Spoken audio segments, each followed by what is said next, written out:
Disclaimer, fair use, education purpose use only. All rights, images, and music clip belong to their prospective owner, and we do not claim ownership. Now check this out. Boy, this is the biggest tea in the world. This is the biggest tea in the world. Because Donald Trump is getting exposed just because of the Epstein list. When Elon Musk let everybody know, hey, Trump is in the Epstein list, even though we already knew that in the beginning, but we needed another higher up person to be like, hey, let me put it back in the spotlight, and boom, he in the Epstein file, and this thing you know, you seen the move Donald Trump made. Think about this, a chess move, right? Since we know what's going on with the Jeffrey Epstein case that's dealing with Donald Trump, you see how the news blasting him. All right. Right? Now check this out. The Epstein file finna really expose Hollywood, the government, the mob, the CIA, the senators. They finna expose them, the higher up people that's running stuff, and it's a big organization, right? Y'all remember the Tupac video? This finna go back to the Tupac video, the JFK last speech, and the Martin Luther King. These people actually made speeches about a secret society. Now y'all know when I was investigating the Kanika Jigging case and stuff, and I got to talking about the Freemasonries, and we went over that Freemasonry stuff, and we found out that it's linked back to the Merles, police chiefs, medical examiner office people. You know what I'm saying? Judges, lawyers, politics, etc., right? All this finna make sense because this been going on before we was born. Before we was born. Go down to our great, all the way down to our ancestors. So now look. When it come back to the royal order jesters, man, y'all, Trey Gang broke that royal order jester down just by talking about the Kanika Jigging case. And when it come to the royal order jesters, guess what we found out? They was in the prostitution scandals. These was bankers, presidents, you know what I'm saying? Come on there. Hold up. Matter of fact, watch this. Can I go to this when JFK, this is JFK speech. He was warning us about these same people that took office. This the reason why they got to get him out of there. Because they the one got him in the presidential election and helped him win, and he got the win. And when he got the win and he got in the Oval Office and was like, whoa, boy, y'all on some more other? No, I ain't with it. Y'all too advanced, so let me make a speech about this. Check this out. Watch this. Ladies and gentlemen, the very word secrecy is repugnant in a free and open society, and we are, as a people. Before I play that video, let me just play this video so you can understand Donald Trump's secret letter. Right? This just was aired not even 24 hours ago. Y'all remember my last live? I'm like, y'all, I won't be surprised. They start leaking a lot of stuff. And you know what I'm saying? And the stuff they be leaking, you could trace this shit all the way back to the first president of the United States. So basically, you finna see the visual, be like, damn, that's why all the war. That's why it's so a drug pandemic. That's why these people, you know what I'm saying, was already chose to be elected president, because can't nobody just be a president. Watch this. To Jeffrey Epstein on Epstein's 50th birthday in 2003 has just emerged. It was part of a compilation, a leather-bound compilation that Ghislaine Maxwell put together of Epstein's closest friends for Epstein's 50th birthday. The Wall Street Journal got the scoop. Donald Trump's now threatening to sue the Wall Street Journal for describing what Donald Trump's letter to Epstein said. Oh my God, is it some disturbing stuff? They talked about their secrets together and the enigmas that they shared together. And Donald Trump apparently drew a photo of a naked girl, or the outline of a naked girl's body in the letter. All right. Did y'all just hear that what that man just said? He just said that it's a letter, you know what I'm saying, that was shipped to Jeffrey Epstein of an invite for the birthday party, wishing him a birthday party, and they send these types of invites out. If you've been studying with Trey Gang, when it came to the Kaniga case, when I found out, oh, here go the Royal Order Jesters over here.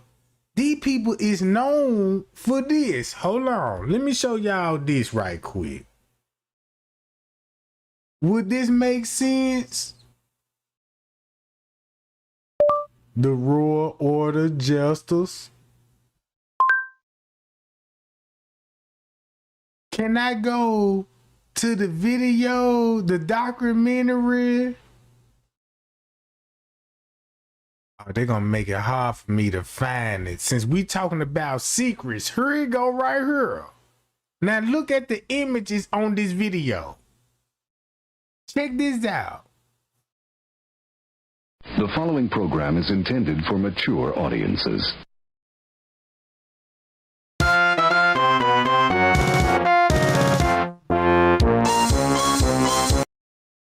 So what you basically seeing, this is what I want y'all to see right here. The images on it. I just want y'all to see the images. Right?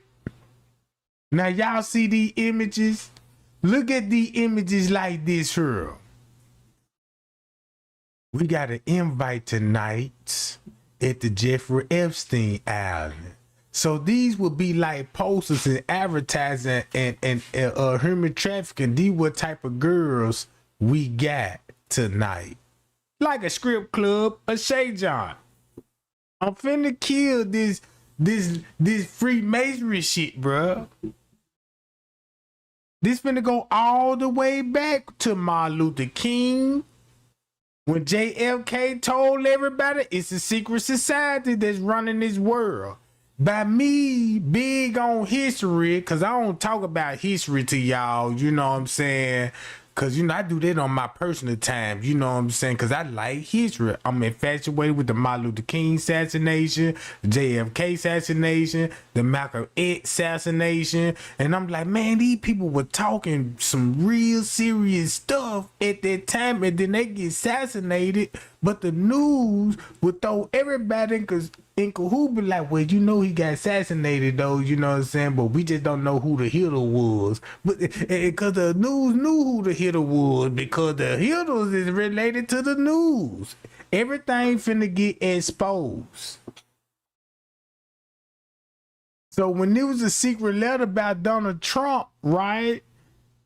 You can watch this document, and the document telling you when they send out invites to their fellow brothers dealing with human trafficking, these the type of girls we got.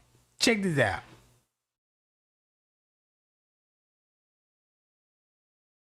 Set up with topless waitresses, two of whom she recognized and knew to be prostitutes. C testified, "One of the fellows pulled me aside and said, 'I know where you can make a lot more money than the few $100s we're paying you for the skit.' That, she said, was how she learned about the Jesters, whom, she was told, were having a convention in Chicago the following August. The Jesters sent her a written invitation early that summer, she said, asking her to bring along another woman. C said they had to send in photographs and attend a security meeting, otherwise it was, don't show up. Uh-oh, you got to send pictures and photographs before you show up to make it official. Like, yeah, boom. Since you heard that, that's why Donald Trump talking like this in the secret letter. Disturbing stuff. They talked about their secrets together and the enigmas that they shared together. And Donald Trump apparently drew a photo of a naked girl, or the outline of a naked girl's body, in the letter. So Donald Trump then responded in the Wall Street Journal article about this, saying that I've never wrote a picture before, so it couldn't be me. It turns out that Donald Trump is actually like a doodle enthusiast, and he would draw pictures all the time during that period. And those photos are emerging now as well. This is some deeply disturbing and since he said that's deep and disturbing, these the photos. Well, not the actual photos at the time. This is depiction. This is the depiction. So just imagine when they were saying drawings. It's not drawings. It's not drawn. These actually photos of the females. If you on the client list, just say if you on the client list finna prove I like this girl. How much? Yeah, give me this certain amount. Sign me up. What time the party is? Yeah, the party gonna be in September, round about that time on my island. Yeah, I want they reserve her for me. And next thing you know, it's going down. Hold up.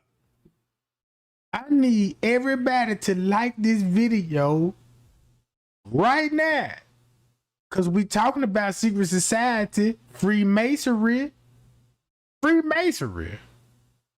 it comes to the Kanika Jenkins case in the Royal Order Jester, the Trey Gang showed y'all a letter that came from the security guard and told everybody about the Royal Order Jester. I would have never known nothing about the Royal Order Jester till he mentioned it. I'm like, what's a Royal Order Jesters? Like, you know, I know about Freemasonry, but you don't know all the different plugs that come with that Freemasonry, right? Watch this. Is this what happened to Kanika if it wasn't human trafficking, sex trafficking at Crown Plaza Hotel that's connected to the higher ups with the mob and the FBI? Watch this. It was slow starting with the Jesters, she testified, because other girls had their preferences of events. But later that year, she became one of the regulars through the sponsorship of a veteran Jester girl who had taken a liking to her. Of the Jesters, C testified that many of the Jesters are well-to-do businessmen, mayors, and aldermen. According to the federal government, between 1984 and 1988, C dispatched Jesterettes not only across the country, but to London, Mexico, and many other far-flung locations. Keep those locations in mind back in the late 80s, going on the early 90s. Can we be factual with this? So when I say keep that in mind of the year 1988 going on the early 90s, ain't that's when Jeffrey Epstein finna start doing this thing in the 90s? And in the 90s, guess who was favorite child star? Singing all those grown folk love songs. It's a pattern. It is a pattern of the Illuminati. right? And this just a documentary just talking about Freemason alone. It ain't talking about presidents. It ain't talking about none about the JFK community, but it's exposing what he been trying to tell everybody about the secret society. And look who is the secret society people here. All the presidents. Not all of them. You see what I'm saying? Because not all of them gonna be Masons. They're gonna be either affiliated with the mob or another royal family and getting hip to what's really why this a new world order in the United States. That gang, we up under the new world order. Real talk. Real talk. I just want to give y'all, if this was going on in 84 to 1988, look how many people that was born at that time. When you was born, look what cartoons you was raised up coming in the 80s and the 90s. The Looney Tunes. Look at all that propaganda they put in the cartoons. Ooh wee. Put in the cartoons, right? And when they were going back to the 90s, think about this. Since we kids, we ain't gonna see none of this. But this grown men's making cartoons to control us, right? Because at that time, we listened to we didn't even realize they made these kids look older when they performing in the video, made it look older. You see what I'm saying? They made these people look older, but they were child stars and they influenced our parents when we were coming up. Because, you know, the parents going to lose battle when they come to the kids. Because if you got Hollywood and all this promoting all this propaganda and it's a kid, that's why the parents always go shopping, huh? Here goes your favorite character right here. Like your baby, Shaka Doodle-Doo. You know, I know that cartoon, Little Shark. Look how you went shopping and spend that money. You just spent that bread for that child, cause look. That's the only way they'll keep you. You can holler at your kids all day long, but when Hollywood put that cartoon on, boy, they in silent mode. Ooh, man, them folks in silent mode, and that was us watching the Smurfs. Think about the Smurfs. The Smurfs live up under the mushroom. The mushroom is a psychedelic drug. You see what I'm saying? That's why. If you look at the Smurfs now and think about the mushroom was a drug, so that's why you had Gargamel and all this old shit. Now you finna understand this shit. They just finna expose like, man, these people were pedophiles all the time to try to manipulate us, cause they the ones in the hood scouting. We looking for more child stars. They in the hood, so it come back to the rap game. You see what I'm saying? So watch this. People, inherently and historically, opposed to secret societies, to secret oaths, and to secret proceedings. We decided long ago that the dangers of excessive and unwarranted concealment of pertinent facts far outweighed the dangers which are cited to justify it. Even today, there is little value in opposing the threat of a closed society by imitating its arbitrary restrictions. Even today, there is little value in ensuring the survival of our nation if our traditions do not survive with it. And there is very grave danger that an announced need for increased security will be seized upon by those anxious to expand its meaning to the very limits of official. Think about Betty Bob. I'm glad that you mentioned Betty Bob. Because if you go back and look at all Betty Bob cartoons now, you finna see the propaganda. Be like, oh man, I was a kid watching this. I thought Betty Bob was the sexiest cartoon characters and they have all the wolves barking and woo woo. You remember that? When it comes to, don't you remember like Bugs Bunny, you know, when they see another female and she got to be you see what I'm saying? All of this was just to promote human trafficking. So when your child grow up, guess what they want to be? In Hollywood, movie actors and all of this old stuff. You see what I'm saying? Bro, the propaganda is for real. And JFK telling this why they had to assassinate this man, bro. This why they had to assassinate this man for this shit. Censorship and concealment.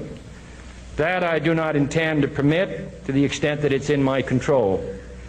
And no official of my administration, whether his rank is high or low, civilian or military, should interpret my words here tonight as an excuse to censor the news, to stifle dissent, to cover up our mistakes, or to withhold from the press and the public the facts they deserve to know.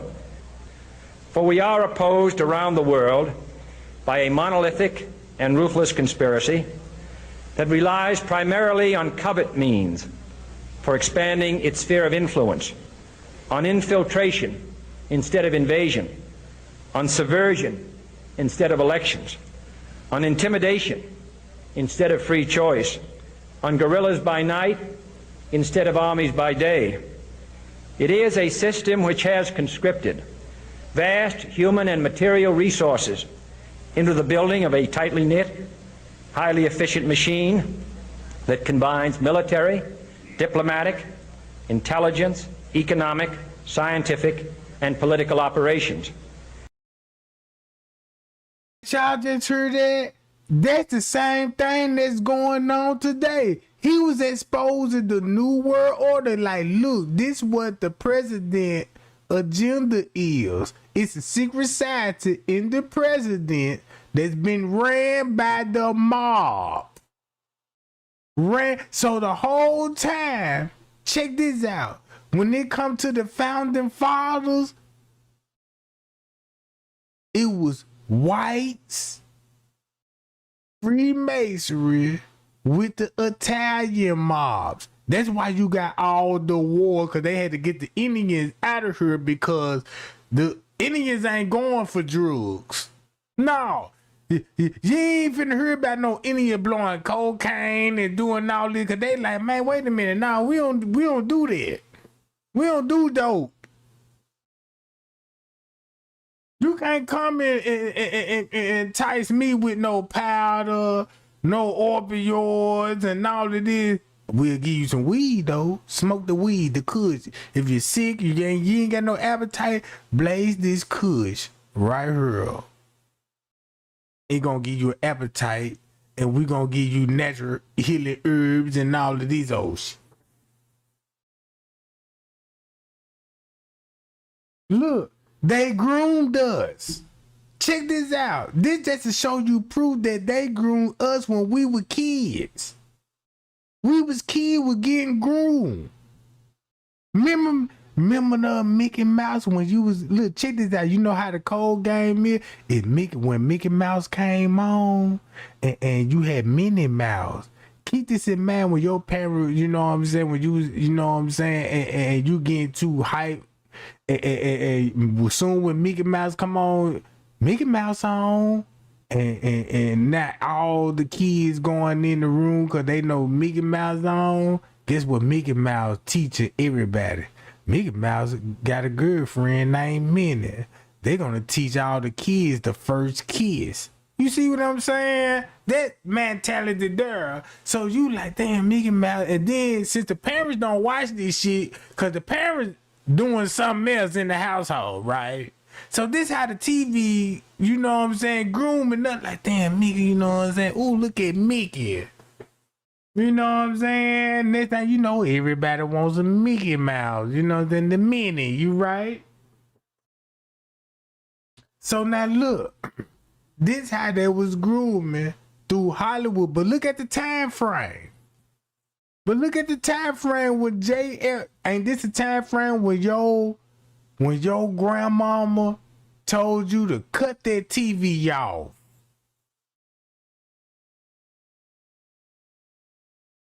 Remember those days? The TV was the devil? Remember when your great grandmama told TV is the devil, cut it off?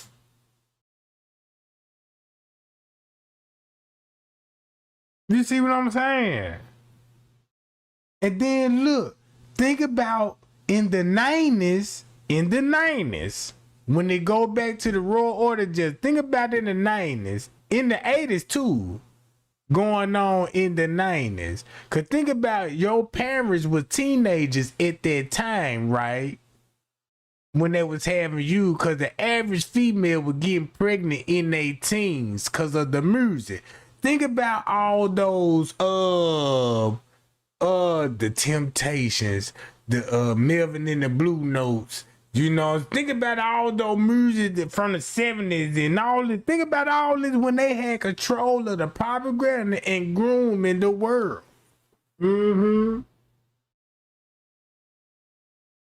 Hi, y'all. Shout out to the super chat gang. Shout out to the super chat. Appreciate that, boo. You know what I'm talking about?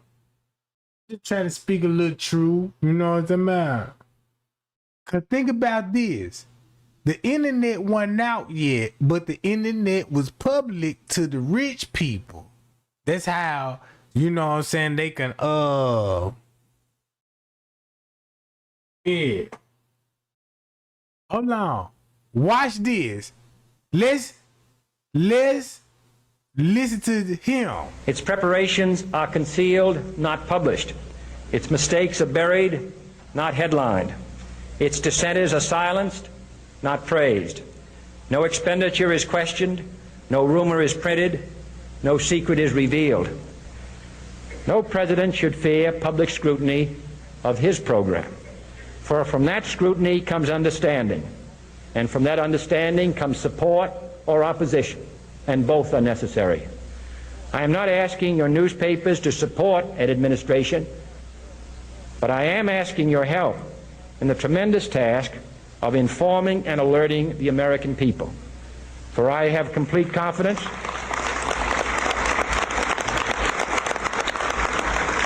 in the response and dedication of our citizens whenever they are fully informed. I not only could not stifle controversy among your readers, I welcome it. This administration intends to be candid about its errors. For as a wise man once said, an error doesn't become a mistake until you refuse to correct it. We intend to accept full responsibility for our errors, and we expect you to point them out when we miss them. Without debate, without criticism, no administration and no country can succeed, and no republic can survive. That is why the Athenian lawmaker Solon decreed it a crime for any citizen to shrink from controversy. And that is why our press was protected by the First Amendment, the only business in America specifically protected by the Constitution, not primarily to amuse and entertain, not to emphasize the trivial and the sentimental, not to simply give the public what it wants, but to inform, to arouse, to reflect, to state our dangers and our opportunities, to indicate our crises and our choices, to lead, mold, educate, and sometimes even anger public opinion. This means greater coverage and analysis of international news, for it is no longer far away and foreign, but close at hand and local. It means greater attention to improved understanding of the news, as well as improved transmission. And it means, finally, that government at all levels must meet its obligation to provide you with the fullest possible information outside the narrowest limits of national security. And so it is to the printing press, to the recorder of man's deeds, the keeper of his conscience, the courier of his news, that we look for strength and assistance, confident that with your help, man will be what he was born to be. So when that man said that shit, if you would actually paid attention to this speech, this why you got this shit in the news. Dick stuff. So the way Donald Trump wrote this letter for Epstein's 50th birthday, he wrote it in the form of like an imaginary conversation between like a voiceover, Donald and Jeffrey. So here's the typed letter in the outline of a naked woman's body. And Donald Trump then signed his name in the Donald Trump signature where the pubic hair region would be of the naked girl.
Hi, y'all. Now look, my bad, gang. That's on me.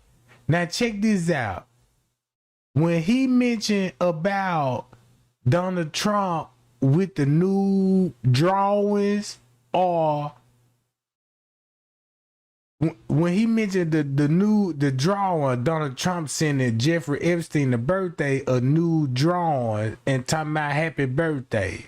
They trying to make it look like Donald Trump done draw the naked girl and something be like happy birthday. But actually this how the Freemasons send out invites to their secret societies.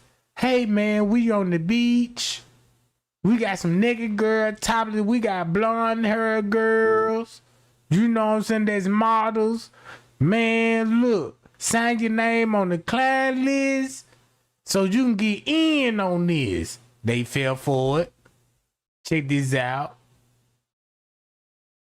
Royal Order Jesters. They let you know they gambling men's. Who you know they own casinos? The mob. Wait a minute. So if you know how to read between the lines when it come to images, the mob, look, the mob control the gambling.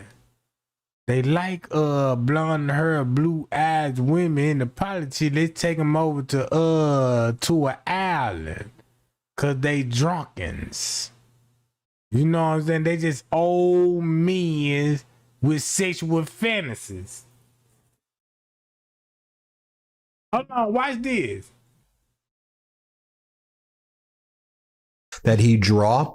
And so here's what is written voiceover. There must be more to life than having anything. Donald Trump, yes, there is, but I won't tell you what it is. Jeffrey, nor will I, since I also know what it is. Donald, we have certain things in common, Jeffrey. Jeffrey, yes, we do, come to think of it. Donald, enigmas never age. Have you noticed that? Jeffrey, as a matter of fact, it was clear to me the last time I saw you. Trump, a pal is a wonderful thing. Happy birthday, and may every day be another. So when he reading that text like that, guess what this sounds like? Some type of sexual fantasy. They know they secrets of they sexual fantasy. Look how he reading it. Look how it's reading. This let me know, man, this some type of gay ass shit going on with this shit. Sound like y'all in the room fucking with a bunch of female models that y'all, that's why So it makes sense that y'all in the models and Hollywood, and that's why you trick all the actors and the kids to manipulate. So it's like the kids they manipulated, they made them stars. The text messages, when it come to the Royal Order, Jester, think about Sexual this. hazing. I could write pages on these subjects. Oral sex contests, high-stakes poker, lots and lots of drinking, porn movies running 24/7 in the hospitality room. What would you tell the other jesters if you could? Enough is enough. End this. We can have legal meetings without All of this be going on in big hotels. Big hotel like the Hiltons. Do y'all know how Paris Hilton? Y'all remember Paris Hilton and Lana Richard's daughter? When you go back and watch those sitcoms now, you'll be like, oh, that's why they made them like that. Look, if you go back to Paris Hilton supposed to be the spoiled rich daughter of the Hilton's hotel, right? And Lana Richie daughter is supposed to be best friend with Paris Hilton. If you go back and look at those shows now, I bet it hit different. Cause when it was going back in the 90s, check what we were going back in the 90s. Since we would listen to R&B in the 90s, rap songs in the 90s, listen to how rap music sound in the 90s. R&B music sound in the 90s. Where you grow up at. Look at the people that was singing these songs. Since we was kids, nobody didn't know nothing about Jeffrey Epstein. These people would be goddamn our daddies at that time. You see what I'm saying? If we were born in the 80s, that means shit, they old enough to be our daddies. If you're fast enough at having daughters, you know, then the kids out here, you could be a granddaddy, goddamn it, at the age of 30. So now look. This where the Jeffrey Epstein finna come in at. Cause these ain't number of crooked old men that's in Congress, the government, the CIA, the FBI, and they said, hey, let's make an all kids channel so we could propagate the kids and rule out the adults. Cause when they go back to the Bible, that's why the Bible said the young gonna versus the old and the old gonna versus the young. And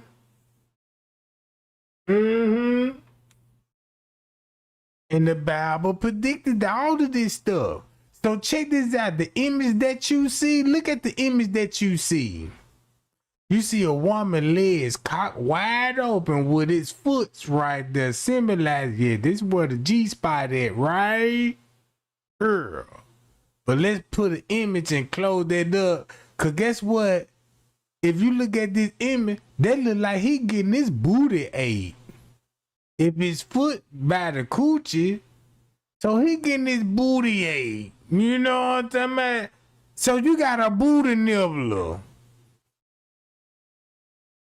I don't mean to sound so graphic, but if you understand Freemasonry and symbols, look what this look like.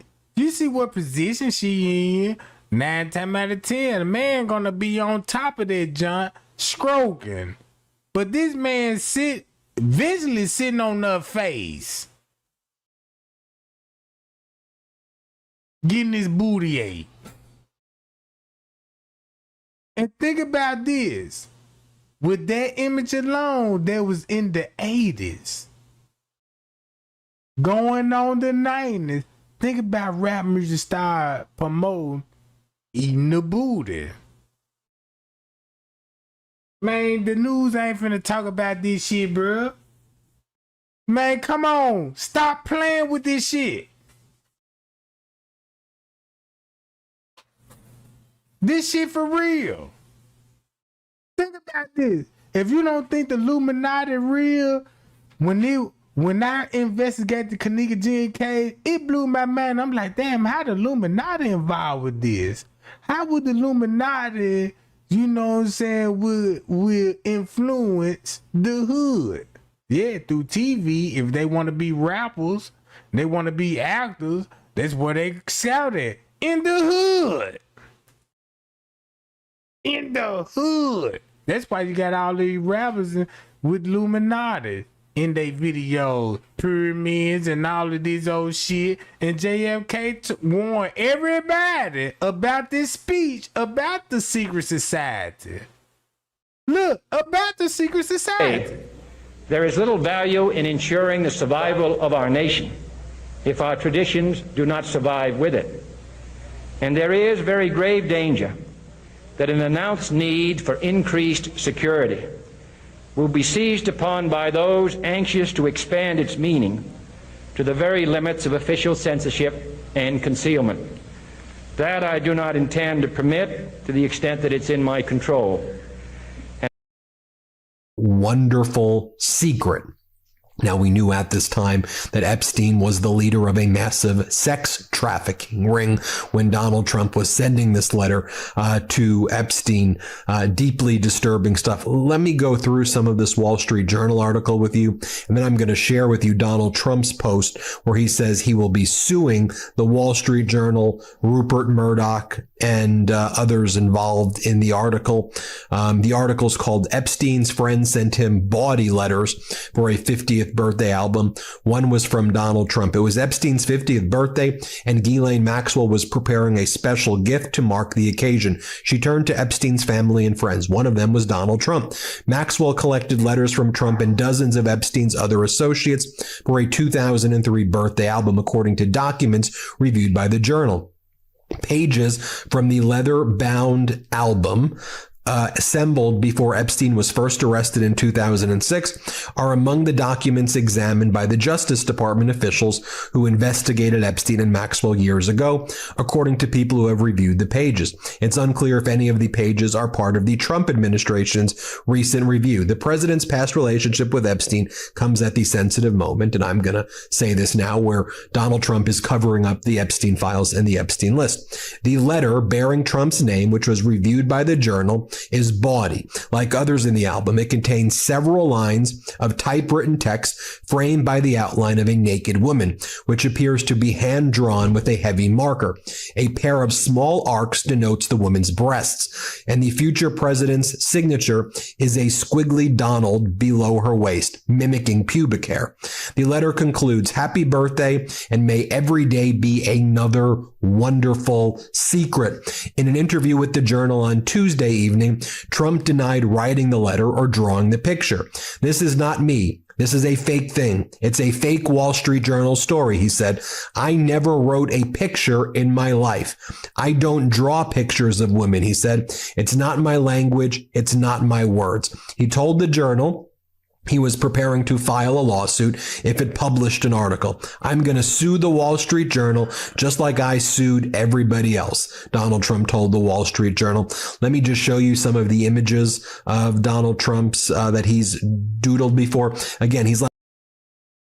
So, do this sound like when Freemasonry, when you get initiated, don't this sound like, what's your secret? And my secret is they got to share dirt on each other, or they got to extort the dirt out of each other before they even climb the ranks. Because you would never climb the ranks if you can't find no dirt on nobody, on this person. You know what I'm saying? This person would never see. They need people that going to sell their soul and had all this dirt on them. You see what I'm saying? So now look. Once you look at it, you can read between the lines. This why he had to say this. If you go to Tupac.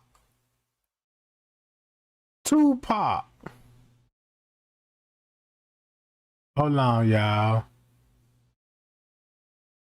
like a doodle enthusiast, as Judd Legum writes. So Trump told the Wall Street Journal it was impossible he wrote a 2003 birthday message because I never wrote a picture in my life. In 2005, Trump drew a picture of the New York City skyline for a charity auction. It was resold in 2017 for $30,000. Take a look at this photo he drew of a building right here. More photos that he drew right here. California Governor Gavin Newsom posted a doodle that Donald Trump drew and said, I've never wrote a picture in my life. This was an article from the Washington Post. A sketch Donald Trump made of the Manhattan skyline is up for auction. How about this one? I knew this doesn't matter, but a lady in Ohio solicited doodles from celebrities to auction for charity. And in 2004, she said that Trump was always literally the first to send his drawings. More doodles by Donald Trump right there. And let's go through this article a little bit more. It talks about how the Justice Department officials did not respond to a request for comment or address questions about whether the Trump page and other pages of the birthday album were part of their recent review. The FBI even declined to comment. The existence of this album and the contents of the birthday letters haven't been previously reported. The album had poems, photos, and greetings from business people, academics, Epstein's former girlfriends, and childhood pals, according to the documents reviewed by the Journal and people familiar with them. This is important because it shows that this story was written with a lot of sourcing and has a high degree of credibility, they're saying. Among those who submitted letters were billionaire Leslie Wexner and attorney Alan Dershowitz. Now, Wexner was one of the main financial. And look, if you understand what he actually exposing, all these people that he exposing is who JF Kennedy was exposing. If you look at these names that he mentioning, look at it like this here. He was exposing some of these people, you know what I'm saying, until Donald Trump and them got it. So he exposed the family in the White House that's ran by the mob, all the propaganda they ran, and he exposing Donald Trump, Bill Clinton, Obama, all what we saw in our presidents. This what JFK was exposing. Make it so bad, this what Tupac said. Look what Tupac said about this shit, bruh.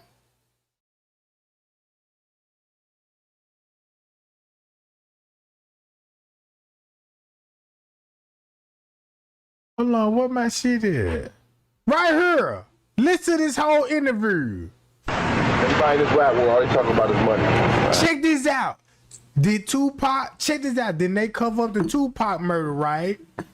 Look who responsible for Tupac murder. Keefe D and Biggie. I mean, not Biggie, but Puff Daddy, right? P. Diddy, right? This in the 90s. This in the 90s. All this was going on with the Jeffrey Epstein case. Look. This when Jeffrey Epstein at their peak, BET, them, MTV, they at their peak. So that's why they had young motherfuckers singing us love songs from kids. Singing grown ass love songs, right?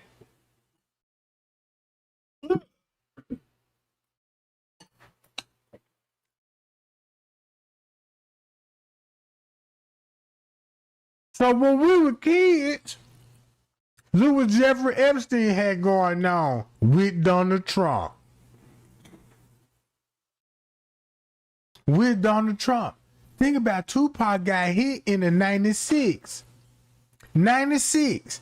Don't y'all know what Tupac was exposing before he died? Same thing JFK said.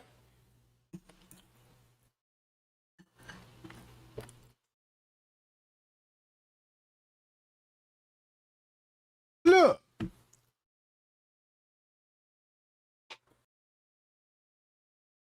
know what I mean? And I'm not saying I'm the richest nigga in the game, because Fresh Prince, all these, a lot of niggas with money, but I'm saying it's like, it's not the money that I'm bragging about. When people see me with the jewels, it's not that. It's manifestation. Look at it like this here. When Trey Gang was investigating Kanika Jenkins case, and I'm like, y'all, it's Freemason and the Illuminati and the FBI. They all a part of it. They want to be rappers. They want to be actors. Look at how Tupac, when he got in the game and he seen what the Illuminati did, because look who he signed with. He was with P. Diddy and them first before he went to Death Row then, and this was in the 90s. You see what I'm saying?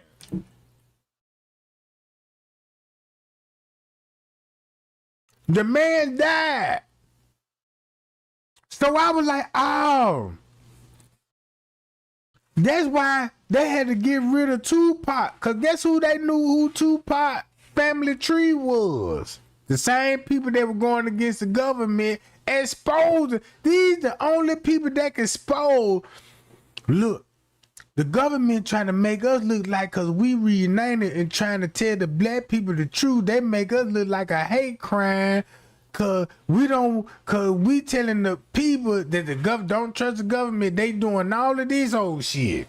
Look, watch this shit, bro. Yeah, it's for these little niggas to see. You just seen me in cuffs, shot up in a wheelchair with my head wrapped up. And you see me less than a fucking year later bailing through this motherfucking jewel down like Sakadulu. Banging on niggas. I got this whole shit shook up. Everybody talking about this West Side shit, right? People like Ice Cube started. I was in jail when Ice Cube was out. No, that wasn't no problem. The day I got out of jail, it was a motherfucking problem to be where the fuck you was from. The day I stepped out, that's power. I want these little niggas to see that. I didn't get that power. And look who had a problem with when he got out of jail. Look, we know who, in our generation, we know when Tupac was locked up, everybody was waiting on Tupac to get released. They like, damn, they done. Look how they painted Tupac in the picture when they set him up for the sexual assault. Mm-hmm. Mm-hmm.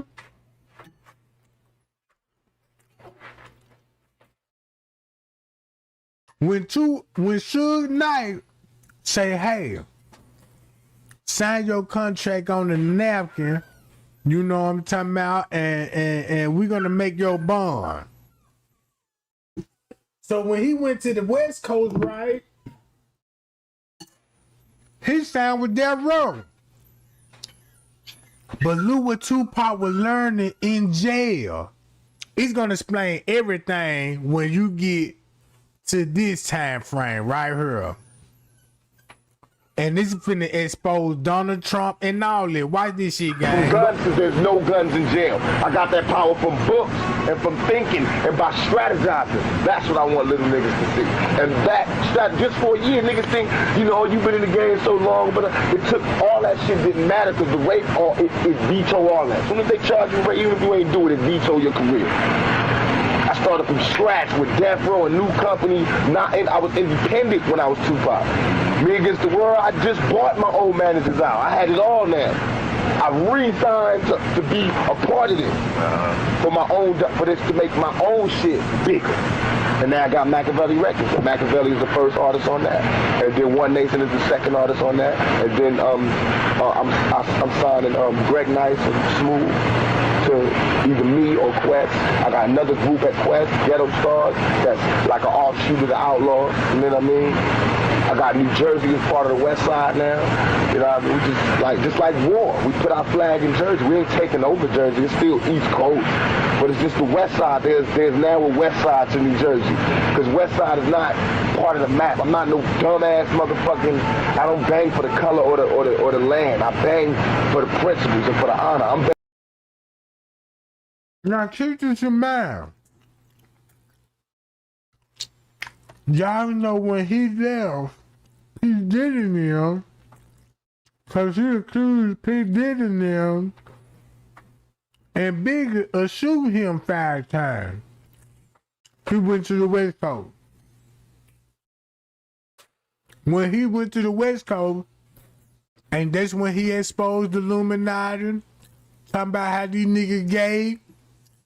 Not only when he was exposing the Illuminati and shit, at that time, this in the 90s.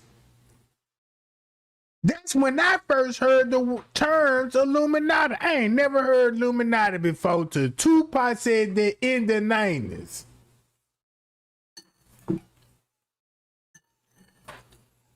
And they associated in the rap game. So when it came to the Kaniga Jinga case, when they were like, yeah, all of them want to be rappers and movie. That's why you trace Kaniga Jinga back to celebrities, movie actors, and all this shit, bro. Listen to this shit. Begging for the West Side. This is in my heart. This is how I feel. Not West Side, California. This is where I'm from. It's basic like that, but it's really deep, like West Side. You know what I mean? When I be throwing at the W, it ain't for California. I love California, but the W is for just the East Side, it's the West Side, and it's the middle America, and we divided. And that's why I throw this up. We at war right now. W for war. You understand? And when we all get together, when the East Coast and the West Coast and the middle America get together, we got power. And that's when I won't throw it up no more. When we all together, they only see me doing like this. And that's when we closer to Armageddon. But we ain't there. We still all separate in tribes, so I know what tribe I'm in. I'm in the West Side. There's no way. I'm a soldier. I always be true to those been true to them. And New York shouldn't be tripping. They should be loving this, because they the ones that gave me the game to do this. In addition to this, because it's West Coast rappers too that don't do that. What made me raw is that I'm West. I got both. I'm the future of Black America. When we manifest the best of the West Side and the best of the East Side, and we bring that together, you know what I mean? When East Coast G's have sex with West Coast G's, these G's being women, and they have kids, that's gonna be the new breed. You know what I mean? When you start reading this culture with this gangbang shit, that's the new breed. That united together. Right.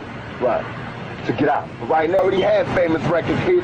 I'm in this shit for the honor and the respect. That's why this shit feels so good. The balance. Yeah, it's for the balance, but to be a family, to be known as something, to get this dark cloud off of us as a race. I want to just some kind of sunshine, some kind of exceptional deed, so we can all stop sucking Malcolm X and Michael Jordan dick. Right. You know what I mean? Like, we don't never have to be shit because we got Jordan and Malcolm X. Right. I'm not with that. I know you talking this Ray article where he said that this was not just you weren't a recording artist, you were like a, you know what I'm saying, theatrical type shit. You know I was acting. Yeah. This is what I don't like, is that my mother told me that when Malcolm was alive, writers used to do shit like that. Right. And then when he died, that same nigga will be talking about, he interviewed me, and he'll be writing a book about my life, and it'll be the whole and I just don't like that. Support me. If you don't understand me, don't write about me. I don't ask black niggas to jock me. I'm just saying, be honest. You know, you doing something I can't do, and I'm doing something you can't do. I respect you, respect me. You know there's no nigga out here like this. I don't have no insecurity about that, and no delusions. Ain't no nigga like Tupac putting it down. My weaknesses and my strengths. But everybody know my strengths definitely outweigh my weaknesses. As long as that, I'm a human being. So look. When Tupac made this interview, it's talking about Donald Trump. It's talking about at least the same people that got exposed. Think about P. Diddy. He got the charges. Ain't this funny that you got Chief of D on murder charges of Tupac? And goddamn it, P. Diddy is not charged with the murder and he orchestrated this?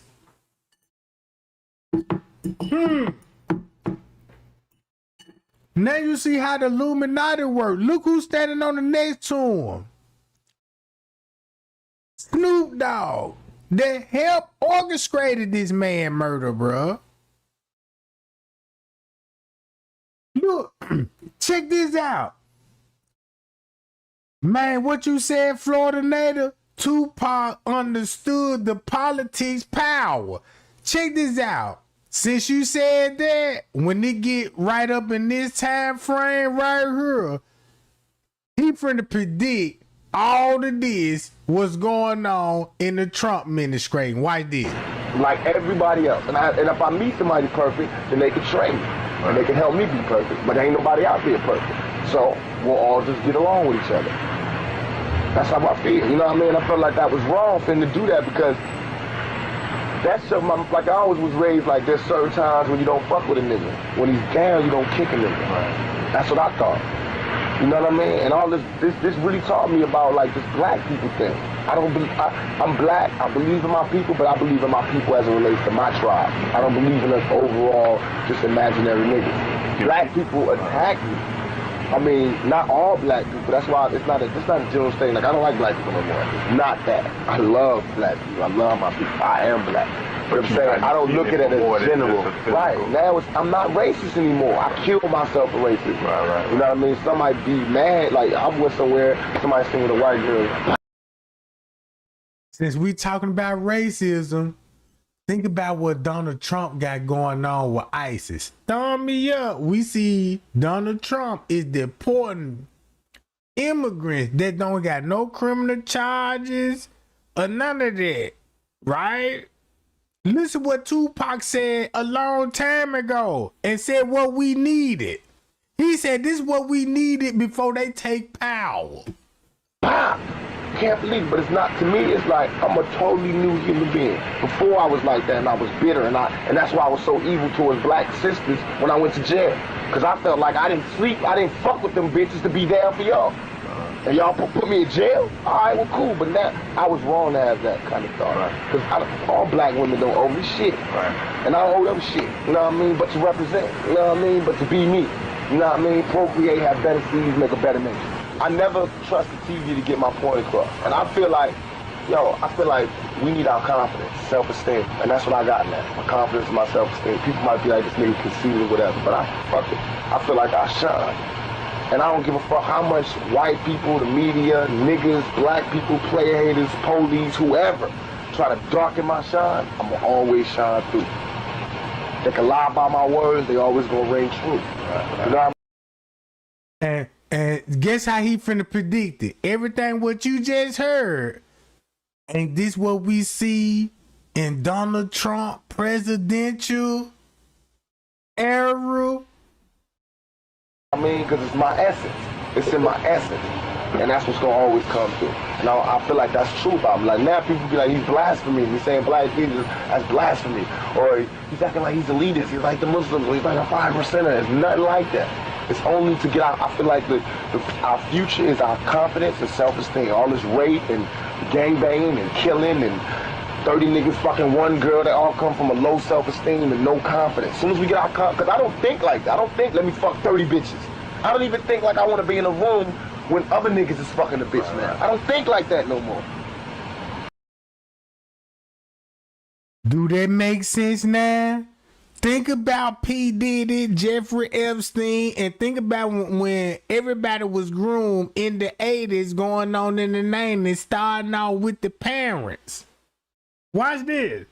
And not because of jail, but because of my confidence is there, my self-esteem, my self-respect. You know, I don't need that. But in the ghetto, that's the type of shit that we're taught. It's like in the army, you taught to kill, so you kill. You know what I mean? We taught that. My older niggas, we taught that. That the only thing we good for is our sexuality. Now I use that to make money, but I enforce my strength, my mind strength. That's what's more important to me now. The niggas see that this is not no accident. I plotted every single step from this to this. You know what I mean? Everything is plotted. Still that the next shit is called Illuminati, because that's really what the Illuminati is on. That's why I put the K to it. Because I wanted, the niggas is telling me about this Illuminati shit while I'm in jail, right? Like, the dollars, right. That's another way to keep.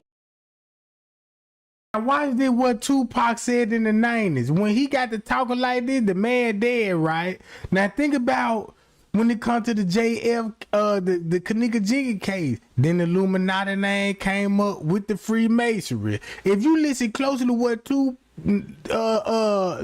what Tupac exposed the Illuminati, because the Illuminati run the music game. The Illuminati is in the neighborhood, bro, and they recruiting from the hood. That's why you see all rap music affiliated with Illuminati pyramids in their video, throwing up the blood oath signs and all this shit that they took. You see what I'm saying?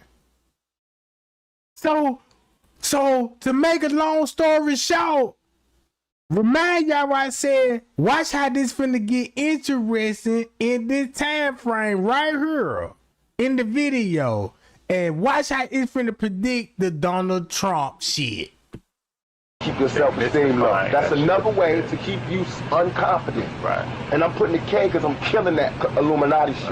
Trust me, if these motherfuckers wanted to kill you, why the fuck they gonna tell Farrakhan? Why they gonna tell the Nation of Islam? Why they gonna tell this nigga in jail about the plan? How did he know? Right. So when he said, why would they tell you about the killing? Why would they tell the Pope? Why would they tell a nigga in jail? Why would they tell the politicians and all this old shit? Cause the Illuminati runs in the neighborhood. You see what I'm saying? You got the Illuminati, boom, and got Snoop Dogg, and when it was time to sacrifice him, when he finally figured out, like, damn, what the fuck going on? Why would they tell him about the plan they finna assassinate me? Why would they tell the Pope? Cause they all Masons. And you talking, and you just didn't know the words that were coming out your mouth were more powerful. And it's been to show in the year 2025. In the year 2025. Cause watch what he finna say after this, what we needed. How did it leak to him? Who told him? Who told him? The Pope? Who? Because they like the Pope and the money. Oh, come on, man. Get the fuck out of here. You so thinking about the money, you not getting the motherfucking money. Get the money, nigga. I don't give a fuck who face on there. You know what I thought when I was in jail? What fucked me up, what turned me like this, is I was like, no politicians is even getting at us. Even though I represent 5 million fucking sales. And no politicians even checking for it. They're not even sending us nothing to try to make us. They're not even thinking of it. And in business, you know, if you want to fuck with somebody, you try to, they're not even looking at us like that. That means we ain't a threat. But by the next election, I promise, I'm going to be sitting across from all the candidates. I bet you. You know how I be making it? I promise you. I'm not even gonna be. I'm gonna be so far from where I am now in 4 years. God. Man, y'all heard what that man said about the election? This man was like, "Look, I peep what's going on in the election. The Illuminati is connected. He don't even got the full detail, but this man seeing enough of what his mama taught him because they were the Black Panther Party." Bro, this is so crazy that this man interviewed right now and said, guess what we need? Watch this. When I'm alive, it's on. I guarantee you, we will have our own political party. And it won't be just for black people. It's going to be for Mexicans. It's going to be for Mexicans. It's going to be for black people. It's going to be for Armenians. I don't give a fuck. All you lost tribe motherfuckers right now, we need to have our own political party because we all have the same We need our own political party. We love everybody. Guess what Donald Trump started doing? Deporting all the immigrants and calling them immigrants.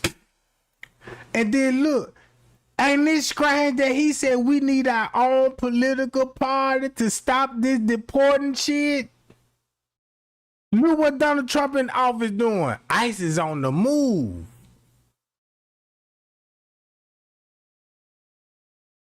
Look, listen to this shit again. I'm gonna be so far from where I am now in 4 years.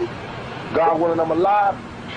It's on. I guarantee you, we will have our own political party. And then we will have our own political party. And that's the same thing what Dr. Martin Luther King said. Check this out.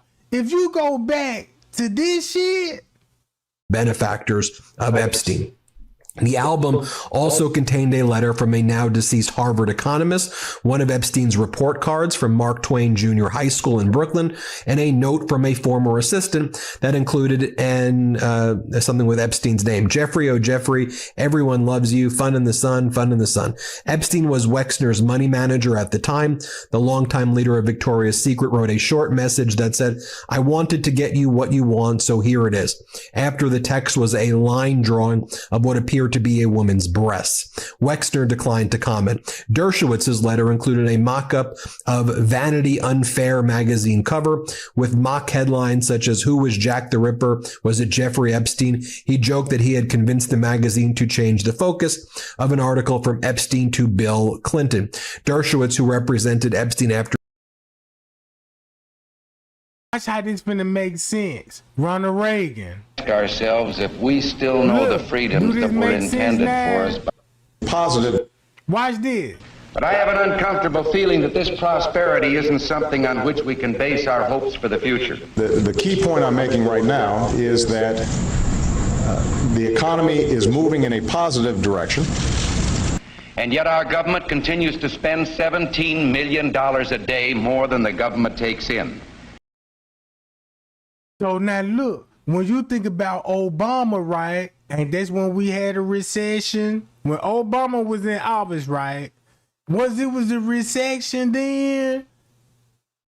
The job pandemic, bro, it was a big job pandemic when it came to the recession, right? Thumb me up when y'all remember that. Because this finna make a lot of sense. Because this finna show you why Ronald Reagan warned y'all about George Bush now. This all finna tie back to the Jeffrey Epstein case. All this finna tie back to the Jeffrey Epstein case, cause Martin Luther King, Tupac, DMX, John F. Kennedy, and other people were telling us, here's the elites. They into this stuff. It's a secret society. They taking oaths. And they take oaths right in front of y'all eyes and put it on the TV screen. You take the oath to be the president. Look. So when Obama was in office, think about the recession. And when Joe Biden got in office, think about COVID-19. COVID-19. Think about COVID-19 when they come back from dealing with China. Think about who put China on blast. Donald Trump, like, yeah, China, yeah, that virus came from China. That's why I don't wear my mask and all this, because all this a hoax. Remember all of that shit, bro. You got to remember all of this. Because if you listen to all the presidents, this is what I did. I went back to all the presidents when they got elected and when they lost the race. And listen to what they were all saying. You're telling me we got to go spend money to keep from going bankrupt? The answer, yeah, that's what I'm telling you. We've raised our debt limit 3 times in the last 12 months. And now our national debt is 1.5 times bigger than all the combined debts of all the nations of the world. We're going to raise the debt limit. We always have. We will do it again. We have $15 billion in gold in our treasury. We don't own an ounce. I have been informed that the majority plans to block consideration of this amendment, which is number 1367, regarding the transparency at the Federal Reserve. Foreign dollar claims are $27.3 billion. It said that China has now surpassed Japan as the U.S. government's largest creditor, owning at least 10% of all U.S. debt, perhaps as much as $700 billion. And we've just had announced that the dollar of 1939 will now purchase 45 cents in its total value. President Obama is expected to face tough questions over the U.S. decision to pump $600 billion freshly printed dollars into its economy. Keep this in mind. This when the recession was going on. A lot of people lost their jobs because of the recession. You see what I'm saying? It was already planned, bruh. for that. Now think about why Donald Trump raising the tariffs on China and tax their ass. Oh, look. Economy. Now, the move is an attempt to revive the country's finances, but will result in the devaluation of the dollar. We're at war with the most dangerous enemy that has ever faced mankind in his long climb from the swamp to the stars. We've got to give them a stake in creating the kind of world order that I think all of us would like to see. And it's been said if we lose that war, and in so doing lose this way of freedom of ours, you'll construct a legal regime to make indefinite detention legal. history will record with the greatest astonishment that those who had the most to lose did the least to prevent its happening.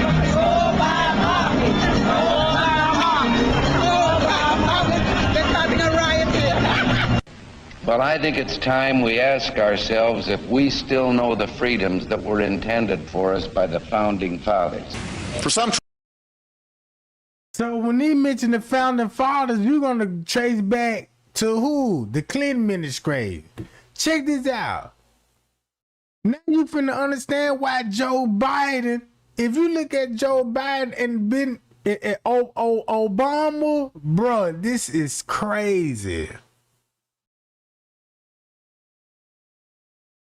That Jeffrey Epstein case opened up a whole nother can of worms. Cause look how it was a pandemic and his presidential and a pandemic and his presidential. Trips will be faster than flying. Do you understand that? Do you understand the pattern? COVID-19 and the recession. COVID-19 and the recession. Do I need to go back to the Bush when they declare a war on Osama bin Laden and Osama bin Laden? Look how the gas prices, damn near $5 a gallon. I remember all of that shit, bruh. I remember all of that. So I said, this how they was running game on everybody. Cause check this out. Then he started to bring rappers like Lil Wayne in the office, Young Jeezy. My president is black. You know what I'm talking about? Now you see how the president had to bring in rappers, actors, Illuminati, right? Come on, man.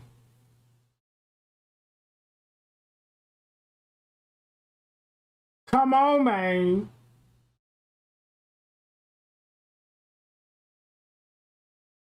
Man, I got a vision of how these people got it playing when it comes to the Willie Lynch. The Willie Lynch. So you got Joe Biden, because Joe Biden was bagging them up, the Clinton, and you know, he was bagging up the Clintons. Even Joe Biden, the Clinton, all of them funded these people, and they were going against Trump to team up. Because guess what they got on Donald Trump? Man, look, I mean, this what they got on Joe Biden. Your son is a pedophile. They got videos of him fucking with kids. You got Obama with a split clean image on the news, but when Donald Trump like, he ain't no American African. He an Ethiopian. He from Kenya. He from Ethiopia. He's not black. That's why he had to falsify a birth certificate. Because he don't supposed to be president. But guess who raised his family? George Bush. Look, George Bush. That's why George Bush, Hillary Clinton supported Obama. Because remind y'all, when Clinton was in president, look what Clinton was doing in the 90s. In the 90s. So now you see why Donald Trump was exposing to win the election. I'm gonna expose you, Joe Biden. I'm gonna expose you too, Obama. I'm gonna expose the Clinton family, Hillary, and I'm gonna tell the whole world about these emails.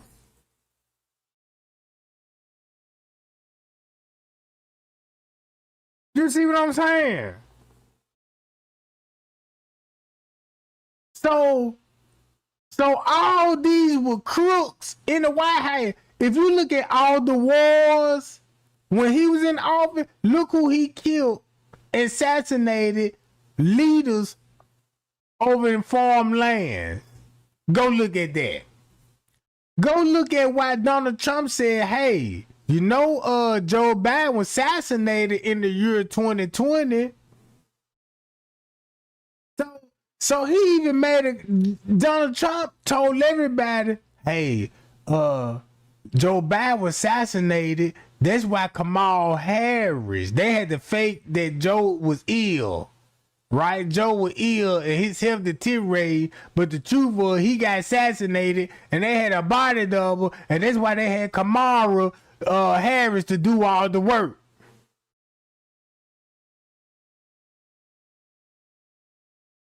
Hold up. Look at this shit. Without the pat down. Anna was picked to go through. Pretty much everybody except the baby was picked to go through the scanner. If we lose freedom here, there's no place to escape to. This is the last stand on earth. Damn America, that's in the Bible. Whether we believe in our capacity for self-government or whether we abandon the American Revolution and confess that a little intellectual elite in a far distant capital can plan our lives. Now y'all know why they mentioned the Revolution War, like what he said. Check this out. And confess that a little intellectual elite in a far distant capital can plan our lives for us better than we can plan them ourselves. And if we lose freedom here, there's no place to escape to. This is the last stand on earth. Damn America, that's in the Bible. Whether we believe in our capacity for self-government or whether we abandon the American Revolution and confess that a little... The Revolution. Remember the Revolution War, right? That go back to 1775. 1775. That's when they won the Revolution War in the United States. And when they took over the United States and got rid of the Indians and all of this old stuff, this is where you get Thanksgiving from and all this. That's why it was a new world order, and that's why they got 1775 on the dollar bill of the new world order with the all-seeing pyramid because of the Revolution War.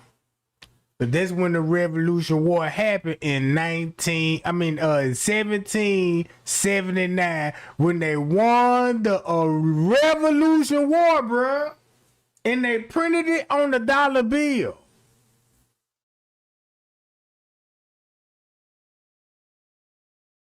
That's why they that's why Ronald Reagan that's why they tried to assassinate Ronald Reagan. He's saying the same thing what John F. Kennedy said about secret society. Then you got Tupac telling everybody about the Illuminati. And he learned all of this from the rap game. And not only this, think about his parents. It's Black Panthers. And they into it with the government. And just look how deep this shit go. Just think about when Malcolm X found out that Louis Farrakhan is a goddamn fraud.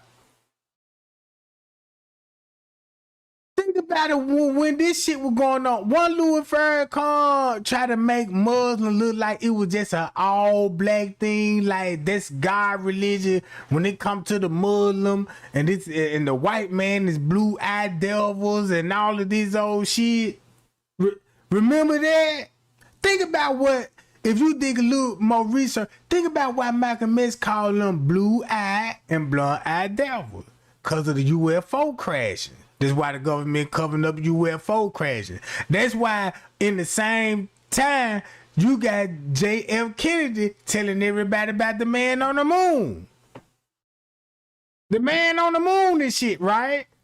Make it so bad. That's why they had assassinated Malcolm X. Because what Tupac found out.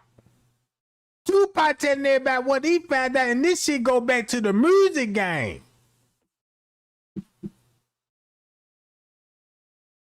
Martin Luther King had to get assassinated. Look at all these people got assassinated in the 60s. Martin Luther King, Malcolm X, JFK. And guess what all they speeches told everybody? UFOs, alien is real, secret society, and it's a new world order. And all of them died just for that.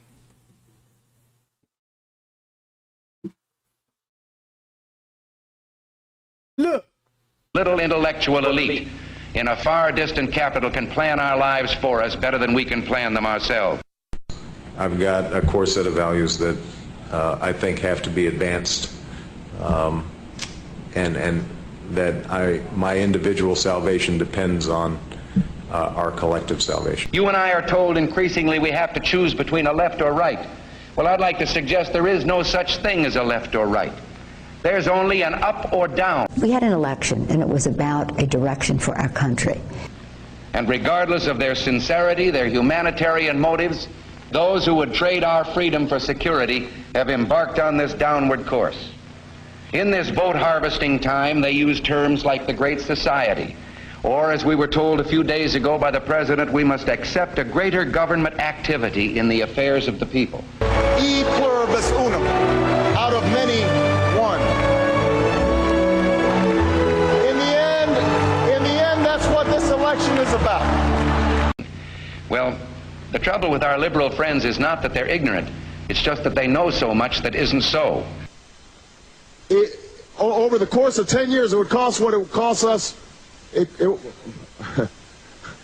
All right, okay, we're going to. It would cost us about the same as it would cost.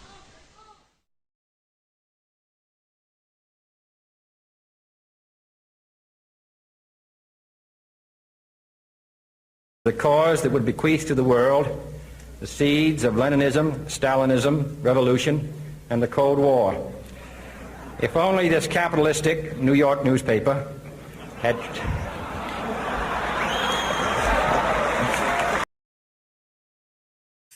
So check this out, right? This what I learned. So the whole time when Tupac was signed to P. Diddy, he learned about the Illuminati. And they tried to get Tupac out of there, and they shot him at Quad Studio. Cause Tupac know about, damn, this the real world. Like, these were the devils that, like, look what's going on behind the scenes in the music game. So guess what Tupac did? When they shot Tupac seen the setup and know that P. Diddy had something to do with it. That's why he went to death row. When he went to death row, keep this in mind. They still in cahoots. Not Tupac, but Suge Knight and death row, cause they friends of P. Diddy. So Suge was like, look, man, make songs and we're gonna diss them battles, and made it a beef and fooled the public and made it look like it was an East and war beef. Right? If you were living in that area and following that shit, you know how that shit was going. Man, look, when Tupac first got shot 5 times, the rap he made, I took it and smile. I shot 5 times and I took it and smile, throwing the middle fingers up in the ambulance. Oh, that's when he went haywire. And then look,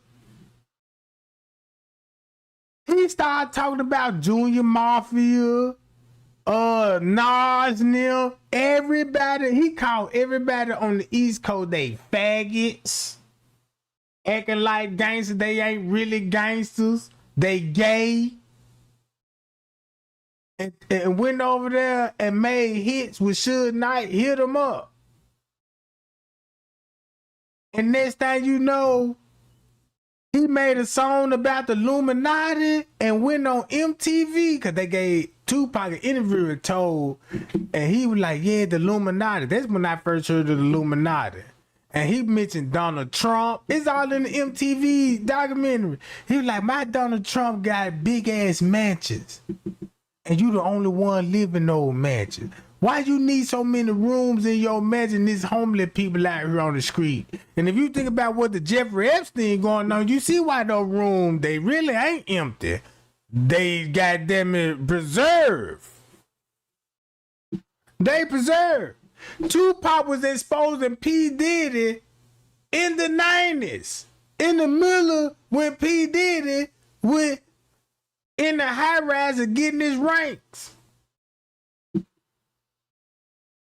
So this man died telling us this was going on in the world. And all of a sudden, we still living and we see it unfold.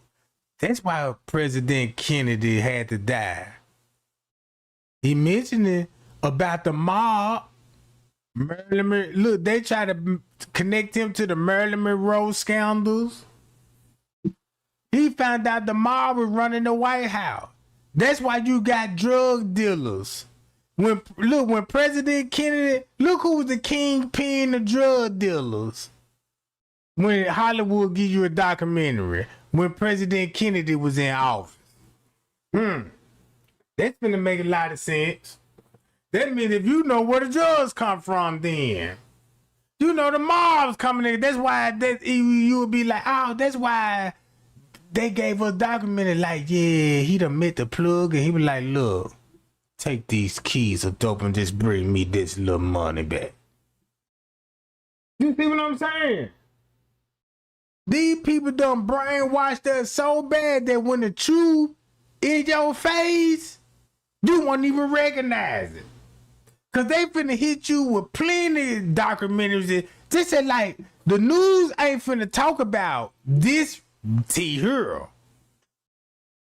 This T-Hero. They ain't finna talk about the New World Order. Guess what the New World Order is? It gave me a vision. The New World Order is like, look, when we get the United States establishment, when we get all the rap labels and to get everybody to promote prostitution, child pornography, because that's all they were promoting in Hollywood, child pornography through videos. Ain't that cold? That child pornography. If you show any type of kids in bathing suits and all that, that's child pornography, right? But if you show it to the black public and you could get them to glorify that, it don't look like child pornography. You see what I'm saying?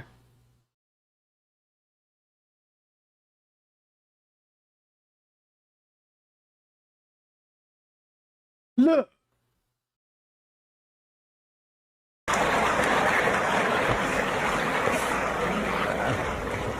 Had treated him more kindly. If only Marx had... Who was the president? When psychedelics became available... Check this out. Who was the president when you had the kingpin drug dealers ruling the streets with the drug? Guess who Hollywood told you who gave them the drug? Hollywood was so clever. They were like, yeah, guess who the black man got the drugs from? Yeah, the mob. Okay, where the mob get their drugs from then?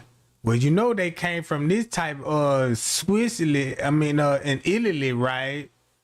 And you know they control the military. That's how they getting the dope in, through the military. That's why they needed to coldest game ever. So everybody know it got from the mob, but nobody don't look into the mob history and be like, when Malcolm X movie came out, when Denzel Washington told the white man, he said, we don't own boats.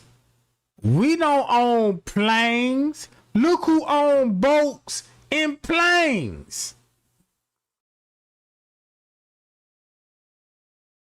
Ain't no black man finna go no cross country and make a drug deal without bringing it back on the mob and the military and the founding fathers. CIA, FBI, all that shit, bro. Put it like this here. Poppy plants don't grow in the United States. Ain't no black man jumping on no boat trying to re-up, going all the way to Afghanistan or Thailand.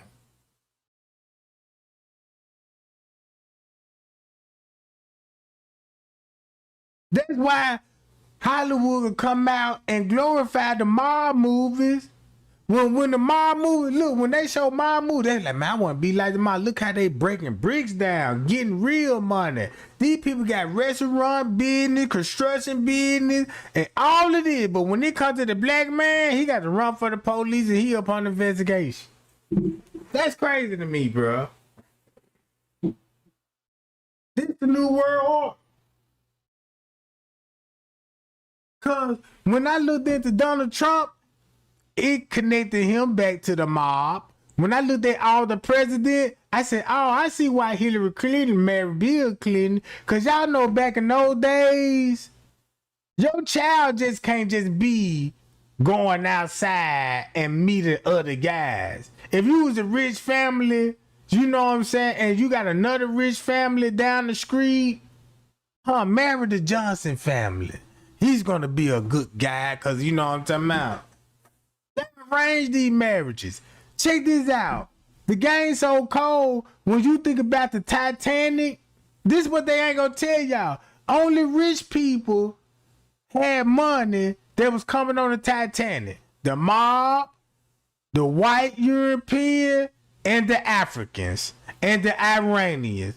Then was the immigrants that came here on boats in war with the Indians.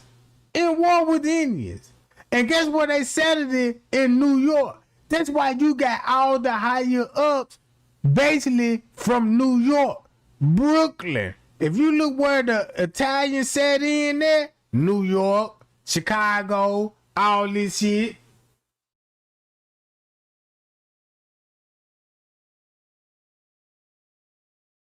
Look. To the wider public in the 1960s, dramatic changes in attitudes and behavior followed. This is one area where we cannot have budget cuts because we must wage what I have called total war against public.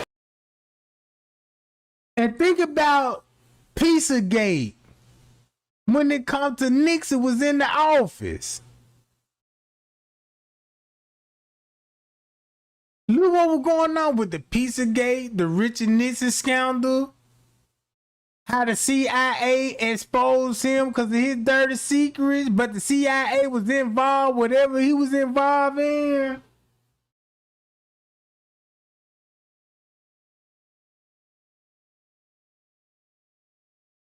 Enemy number one in the United States, the problem of dangerous drugs. In 1971, under pressure from President Nixon, the UN declared that all psychedelic drugs should be classified as Schedule 1. One of the difficulties in terms of Schedule 1 drugs include...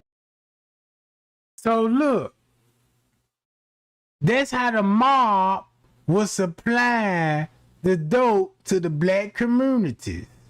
Because when the war was going on, that's how they was smuggling the war. This is how the military worked. Let's deport everybody to Afghanistan and to these little lands where the opioids at. Let's go to war over there. But when they be like, yeah, we finna send some of the troops home, some of those troops home come back drug addicted or kingpins. The mob gonna orchestrate it, boom, bring the dope back, and that's why the mob don't sell dopes on the block. You'll never see a mob on the corner talking about, man, I got ready, Rock. I got a gram of blow. Only black people do that shit. You see what I'm saying? When the mob say that shit, them mob could be like, huh, I'ma give this to you. Just bring me a little bit back. A little bit pocket change back. That's how the mob work, because he got plenty of this shit, bro. They just trying to see how this shit gonna work. And guess who they going through? J.F. Hoover, the Hoffman. That's how the FBI got set up. The FBI was controlling, the mob was controlling the FBI. That's why they assassinated JFK, bro. That's how they assassinated JFK.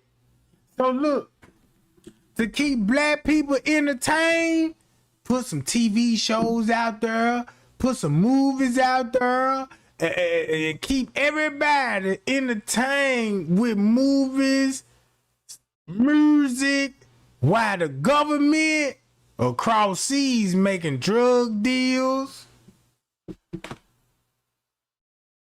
trading humans, prostitution, all of this shit, bruh. Look. Including psilocybin, is that because they're in Schedule 1, this has discouraged any research into the medical value of that drug. And there's been virtually nothing in the way of research ever since the 1960s. All right, so listen up. State Farm was trying... It was a distraction. That's how they were distracting us, bro. That's how they were distracting. Have you noticed, like, don't you notice how Hollywood really fell off when it came to the P. Diddy? Notice how it's so thin when it comes to the BET and the awards and the movies and all this. And cause a lot of people done stepped down. Don't you see how the production company is slow right now? It's slow as fuck. In the 90s, man, you were coming out with all... Look how in the 90s, you had all types of channels to flick from. TNN, TBS, PBS, you know what I'm saying? You had HBO, Cinemax, all that shit was free, bro. I remember goddamn Cinemax, look, they know kids stay up late at night, right? This how they been spying on us. Oh, look, the kids stay up, because everybody know we like to stay up on the weekend. It's mandatory, you know what I'm saying? You be sleep by 8 or 9 o'clock when you going to school. But on the weekend, you stayed up at night. And think about those shows that were coming on that late night when you still up. You know what I'm talking about? Man, you remember Cinemax After Dark, HBO, there was a mini flick, like they know the kids gonna flick their channel, you know what I'm talking about? And then they so cold. Look, they so cold with it, cause you know the kids channel, don't you know the average, like the news, the average news come on at 9 or 10 at night. No more news after 9 or 10 at night unless it's breaking news. When your kids got the TV, you know what I'm saying? This one the last cartoon channel, you know, 9 to 10. Boom, boom, boom. So look, this when the whole program changed, that's be the adult time, but the kids still up. So the kids be want to watch a movie and be like, let's look at car wash. And next thing you know, you see a movie like car wash, let me watch the car wash. And they got females in bikini washing cars and making a little movie out of it. You know what I'm saying? I said, oh shit.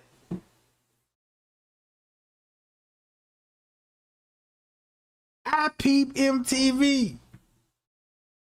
I done peep. I remember when look, the OJ trial. Look when the OJ trial. Look how the police cover up that trial. Look how the police cover up the Tupac. Look how the police cover up JFK. The JFK, JFK, and the goddamn Martin Luther King case. Assassinate these people, bro. They gonna keep assassinating people till the public wake up and be like, wait a minute, bro. Y'all been running the same game. Shit, if you keep running the same game, eventually the public gonna keep, you know what I'm talking about?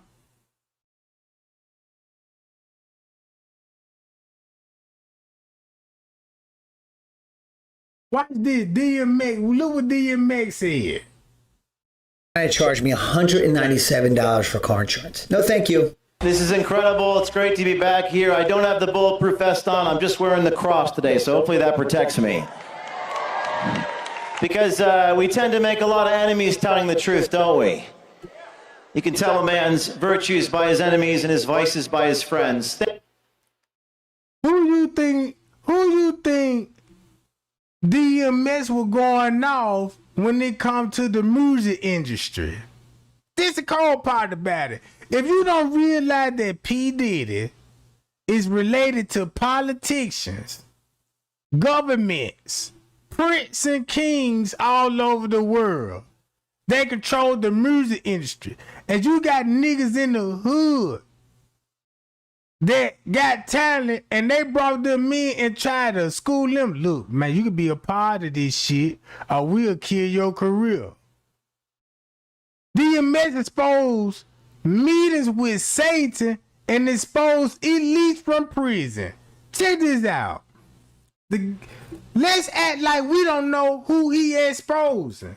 Cause who will be in the music game, Satanic, and control of the music game and kill his career? They couldn't even say no name. Who this describe right here?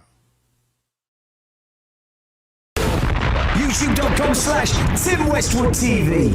It's Westwood TV up in the UK, chilling with my man DMX. What's up, dog? I'm good, man. You know, we just got off the radio. You know, we did our thing. Good to see you, man, because you're straight family, dog. Come on, let's not front about this. Do you know what I mean? We go back many years, man. Exactly. It's been a few years since I've been here. But it's just like I seen him. It's just like I seen you like 2 weeks ago. You know what I mean? Exactly, man. Nothing ever changes, man. That's why I like with real people. You know what I mean? Yeah, man. When you with real people, you ain't gotta worry about changing. You ain't gotta worry about acting funny next time you see him or no extra. It's always gonna be the same thing every time you see me. What I respect about you is you keep your passion, man. You keep your emotion, you know? Well, I mean, at this stage in the game, that's pretty much all I got. Yeah. You know, that's what's gonna get me where I need to be. You know how I feel about it. And I feel strongly about this, man. I ain't gonna let a mother take it from me. Yeah, man. You know what I mean? Yeah, man. You're out there fighting, man, just representing the struggle. Yep. I mean, I gotta follow it. I got real people that recognize. So I'm good. You know what I'm saying? So all that, you know, in the presence of the truth, the bullshit disappears. Oh, hold on. Come on, man. Gotta put the R on top of the R. Exactly. There you go. Exactly, man. You know, that's the double R. You know? Tell us about Rough Riders. What does Rough Riders mean? Come on, man. Rough Riders, double R. You know what I mean? We ride rough. You know what I'm saying? We ain't just no rap label or group of that put together some MCs and shit. You know what I'm saying? We real from the streets doing real things. Around and you won't get found. Trust me. You know what I mean? It's straight like that. We're a group of brothers that no longer want to be or do the things that we had to do to get money. You know what I'm saying? So it's like, you know, the talent, let's do this. And we did it. You know what I'm saying? But we are street. Oh, no doubt. And you represent the dude from the street. Yeah. You're straight up street cat. I am the hood. I am the streets. You ass. Hey, yo, this is Top Dog Grand Champ, D, M motherfucking X, and you checking out Westwood TV. You turn that channel, and I'm gonna break your fucking fingers, all right? It's Westwood TV, chilling out with the most realest dog in the whole game, the guy who reinvented the game, the guy who put it on there, man. I mean, you came out at a time when it was all shiny suits, it was all like sparkly shoes. I gave Def Jam their best year ever. Exactly. And I'm the only artist to date with 2 platinum albums in 1 year. Yeah. You know what I mean? Understand and what did they do? They sold the company. So now look. So check this out. Look who DMS was under of. Bro, this is crazy. You don't know who this man talking to and exposing that, the industry. This shit here different. This shit here so different. They sold the company. I see why they sold the company. Cause they known for, look, we'll invest. That's why this the biggest trick they can do. We'll give you an advance money. Build this company. Right, build your own studio. Look, they're gonna have these people build their own studio, but the studio still gonna be named after this private company. So boom, once you get the hot and ready selling and make these hits in the studio, boom, they don't need you no more. Sell a compliment and drop you. And drop you, bro. They invited me into a house and they sold it. Yeah, I am mad. You know what I mean? All right, I'm mad. I feel betrayed, man, but it. You know what I mean? It's a business and I'm gonna carry it like a business. But my music is still my fucking music. And you play on my music, you play on my life. You play on my life, nigga, you gonna disappear. You know what I mean? Yeah, things are definitely changing there, man. Yeah, they got a whole new staff now, so I gotta go in and see what's up, you know what I'm saying? Now, you got issues with the industry. What's going down with the industry, dog? The industry is full of a bunch of dick-sucking, dick-riding, bending over the desk ass niggas, straight up like that. Hi, y'all. Guess who he talking about? Back then, I ain't even know who he was talking about because never name. It's the music industry. He just telling you that the people that he signed with and what he seen. Guess who he talking about?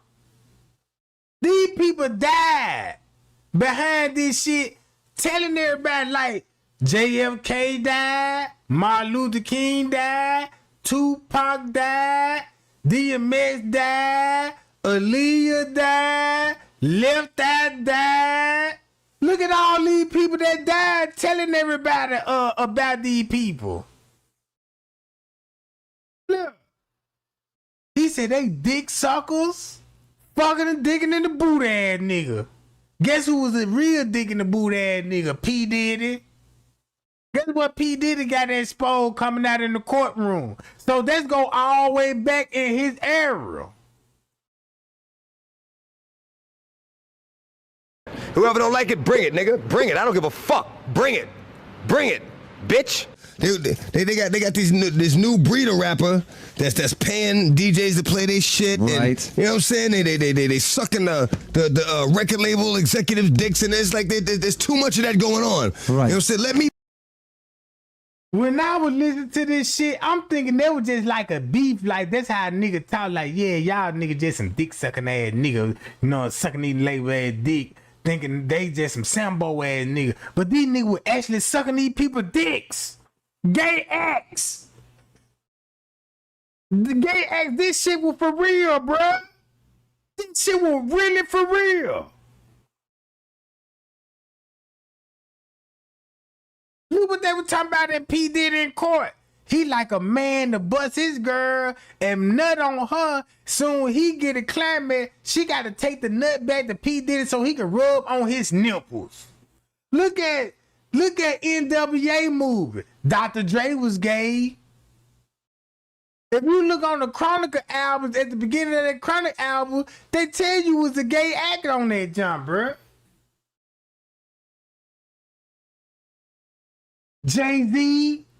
Look at Barry Gordon with Michael Jackson. Look at Barry Gordon with all the other. Check this out. When it comes to Motown, there was none but kids. Look how old the Temptation was. Look how old Etta James was. Look how old all these groups was. They were teens, bruh.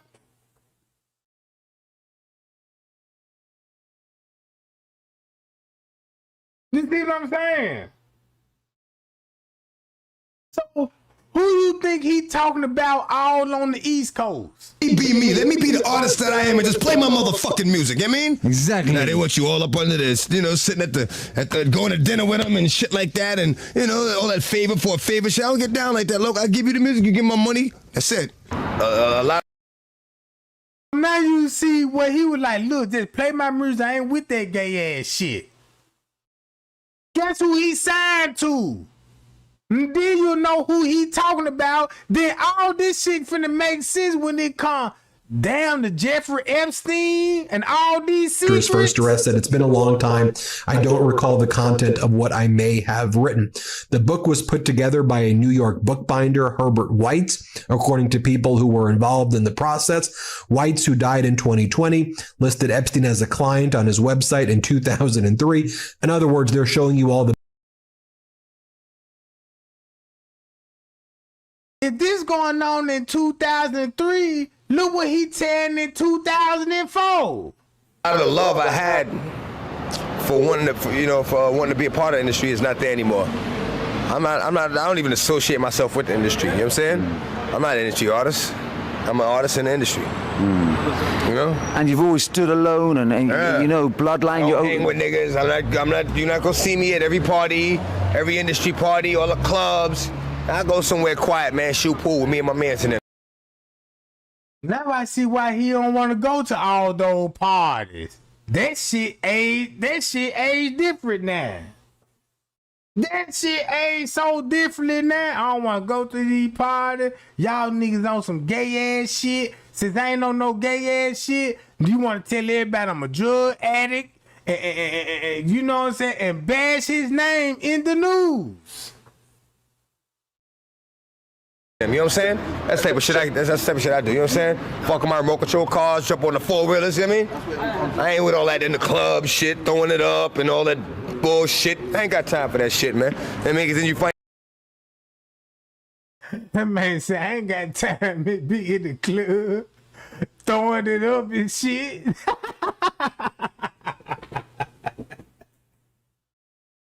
That man said, I ain't got time for that all that, you know what I'm saying? Bruh, if I was watching this shit in the 90s, in the early 2000s, I have a mindset, because we wouldn't know nothing about Jeffrey Epstein. We don't know none of what's going on in Hollywood behind closed doors till the music people came out and started telling this shit. I end up doing the same shit every fucking day. What are you, a fucking alcoholic? You know what I mean? Come on, man. Give it a fucking break, man. Live a little, you know what I mean? I play with my kids, man. I play with my toys, I play with my dogs, man. You know what I'm saying? We go somewhere, shoot pool. We do what the fuck we do. You know what I mean? That's why you see us in places that you don't normally see. Niggas like, damn, why you here? Well, I'm here because why are you here, motherfucker? You here playing video games. Hey, then. The fuck? You know what I mean? These motherfuckers had the nerve to tell me one time, I said, yo, why I can't have two videos playing at the same time?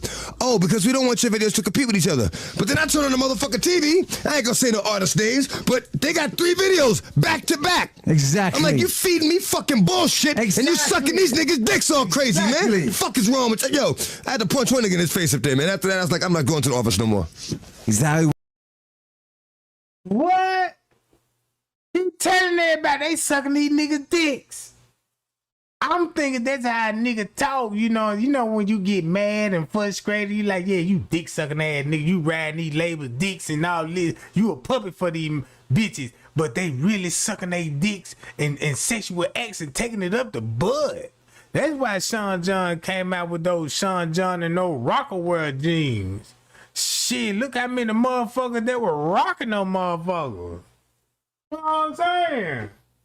Now that shit makes sense, cause I remember that's when the size changed in the jeans. Cause I'm like, damn, I wear a size this, but when I get my size, I'm like, damn, these motherfuckers feel like I'm like a little tight. When I done gained weight, and I'm still fitted like shit. That's why they got us wearing skinny jeans, tricked us and shit. You know what I'm talking about? Look.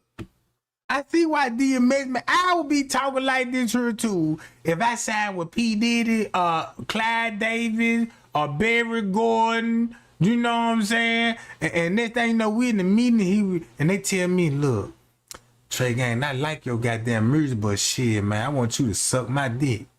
What? What? Yeah, suck my dick and my balls.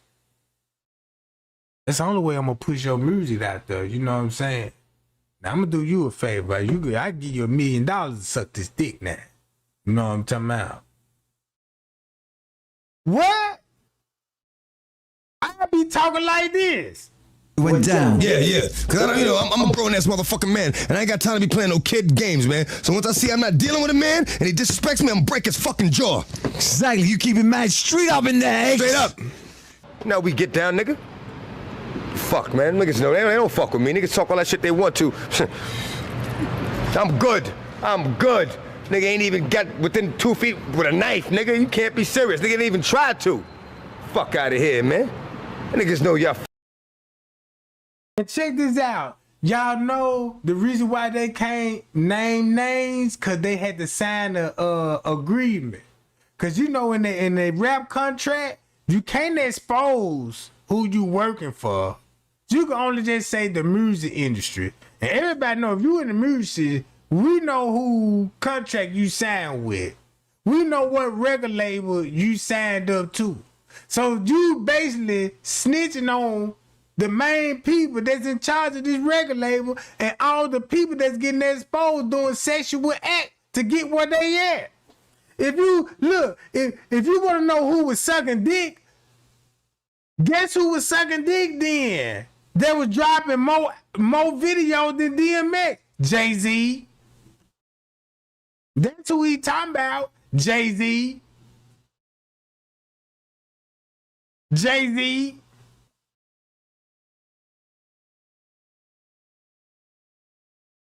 Jay motherfucking Z, bruh.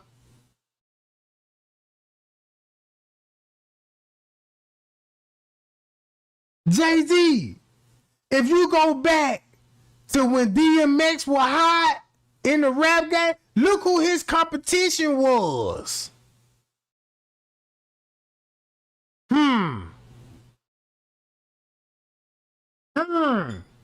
Then you will understand all this Beyonce shit going on. Look. Fucking with it's bigger than rap, bitch. Bigger than rap, nigga.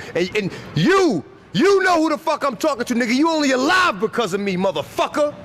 You only alive because of me, you fucking Yeah, remember Chicago. That's all I'ma say, Lo.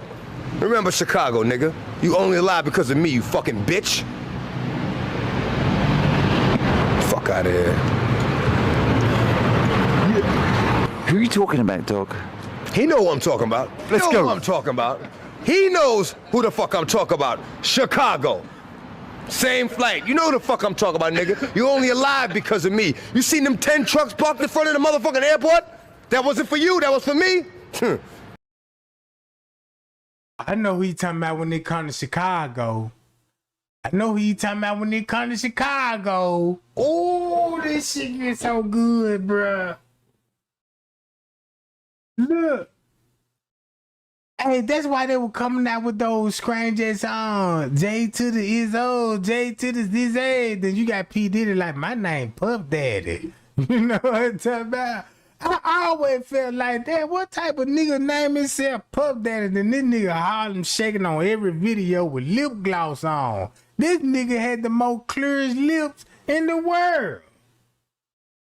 You know what I'm saying? You know, I don't like no nigga all in front of the counter. How the way he biting on a toothpick like that's sex or something. You know what I'm saying? They just rub me the wrong way. Like, you know, I come from the hood. You know what I'm saying? Only niggas that wear dress shirts with the dress shirt bust wide open. If they ain't trying to show no taco meat and you got a clear ass chest, you gay as hell, bro. You know what I'm talking about? That shit gay, bro. If you live back in the 90s to the early 2000s, and you think about the P. Diddy trial, the Jeffrey Epstein, cause these people was at their peak at that time, bruh. This when the elites will be having this would be the perfect time why you had so many black entertainment. Cause first Hollywood was all white. Hollywood was all white. Next thing you know, it just turned all black. Now all the actors black and all that. I see why it turned black. Cause they the number one sellout. Just like rock and roll. This is why you don't just hear rock and roll music no more. Cause rock and roll music was talking about the devil, Santana, doing rituals out on stage and doing sexual acts and shit. And they were public with that shit. They were public.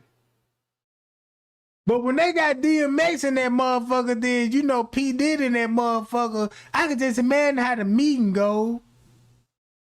Yeah, let me suck that dick right quick. Man, what? Well, look, fuck it then. Since you ain't gonna suck my dick, then I'm finna tell everybody in the world you a crackhead. Now they got the public. Just think about this. Look how many people were looking at DMX. DMX a crackhead. All because what the public did. Just like when Cat Williams didn't go. Cause when Cat Williams said, you got to tell Diddy no. So at some point, he asked Cat Williams to let me suck that dick. And Cat Williams denied that. Now all of a sudden Cat Williams a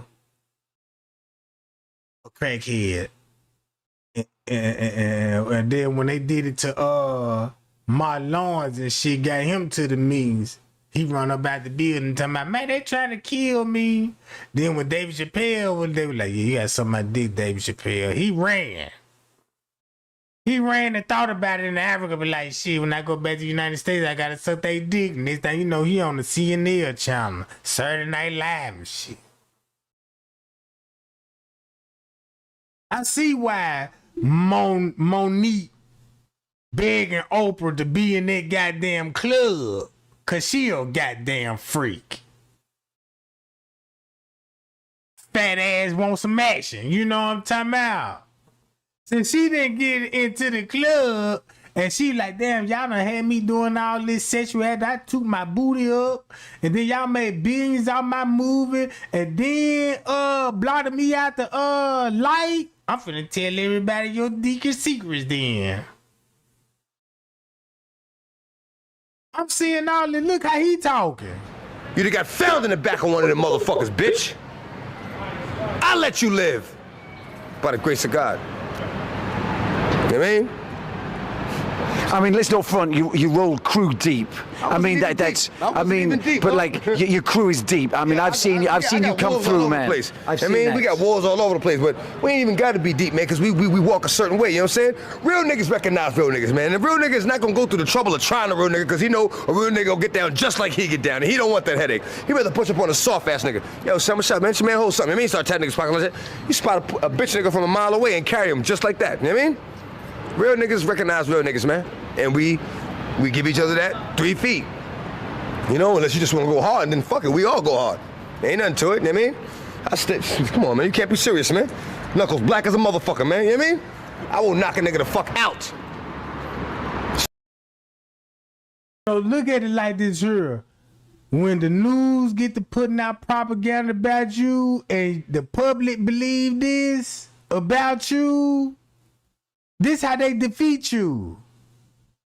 This what a defeat man looks like when the public, check this out, when the public go for the news propaganda and all of this, putting this man in jail.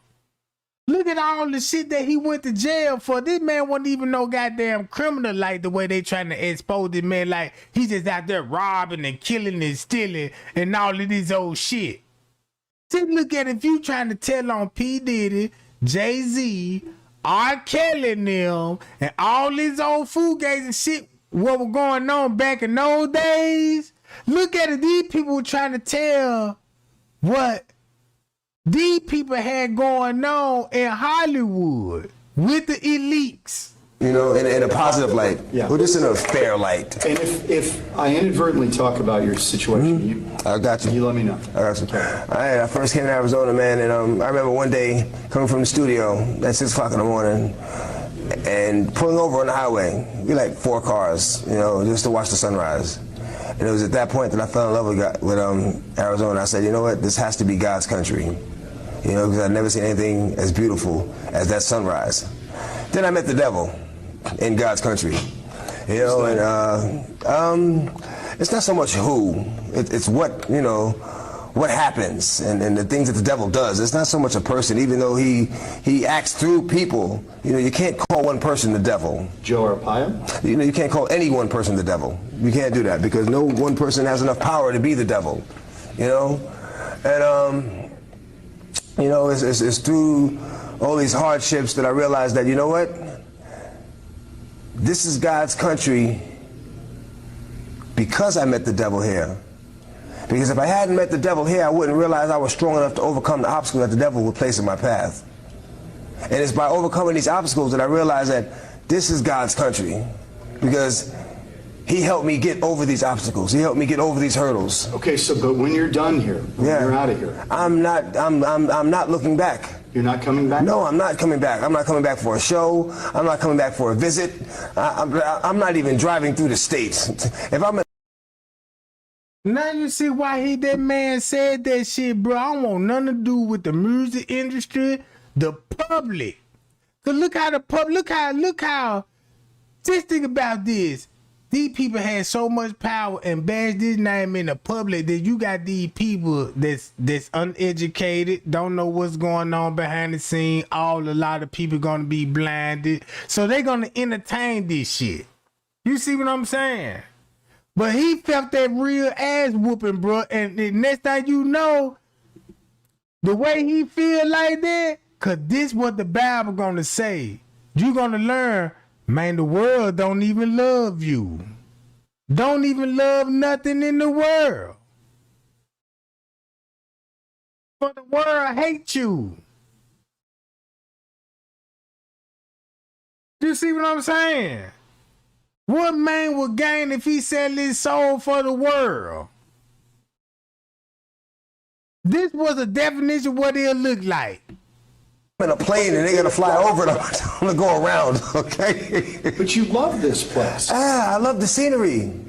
I love the scenery about it, and I love the freedom that it initially gave a person. Remember I said, when I first came here, the last exit on the 101 was Pima and Princess. Yeah, that was the last exit, you know? And, man, we had fun. We had the four-wheelers, you know. We just rode the trails. Pretty much the same thing I did when I bought a house out here, but until, you know, things, I don't know. Do you, when you think back on this whole thing, what went wrong in Arizona? How did you end up getting in so much trouble here? Was there too much temptation here, or I actually didn't get in. After you? No, I didn't get in. I actually didn't get in any trouble. I was never arrested at the scene of any crime, or you know, the police came and arrested me for something. You know, it was always let's get an arrest warrant for this guy. You know. You think Arpaio was after you? I'll let the public answer that one. You know, I'm not going to sit here and say, because I don't know. That's cold, bro. He said he'll let the public answer that, bro. That's why the public need to snap out this shit, bro. That's crazy. That's why the public need to snap out this propaganda shit what the CIA got going on, bro. Listen to what that man said. Let's get an arrest warrant for this guy. You know. You think Arpaio was after you? I'll let the public answer that one. You know, And if the public would have snapped out that shit to be like, man, DMS, we on your side, we see through that shit, bro. But no. You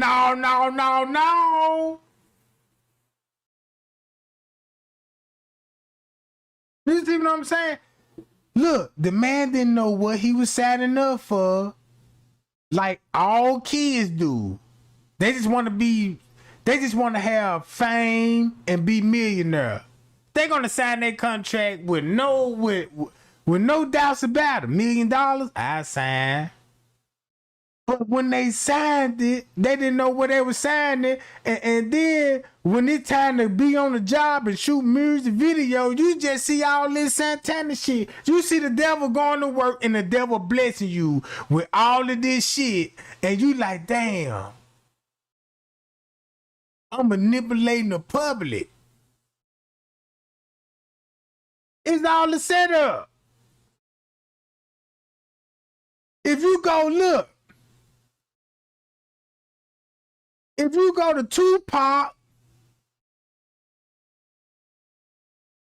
was saying the same thing about P. Diddy and them, Bad Boy Records, and told these people, yeah, I'm the Don the Illuminati.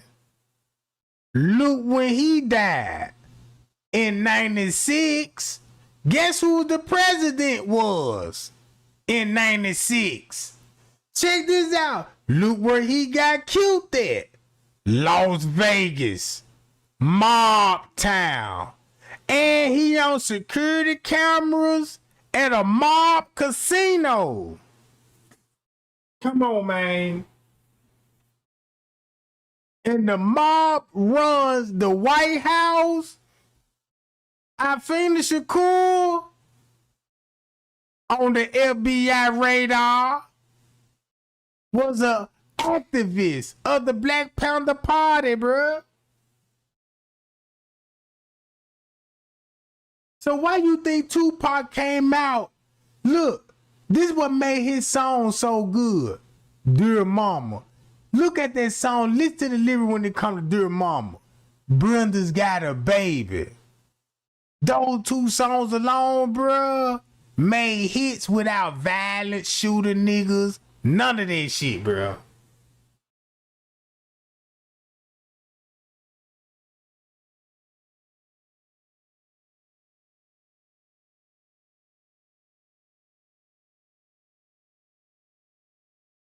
Look. This went, if y'all look in the year 1971, this when Jeffrey Epstein, just think about the music game in 71. The elites signing all these kids, they already got islands. They already got islands. So they had a new world order. The new world order is to give them rap music. Give them to kill a nigga, fuck a bitch. That's the only thing music is. Fuck a bitch, kill a nigga. You know what I'm saying? So they got women be like, I don't want to fuck with no good niggas. I want bad boys. And then you got female like, yeah, you know what I'm saying? Nigga got to eat my booty and pay my rent. You a prostitute. You know, you don't even hear no real authentic love song no more. You know what I'm talking about? All R. Kelly music was grooming music.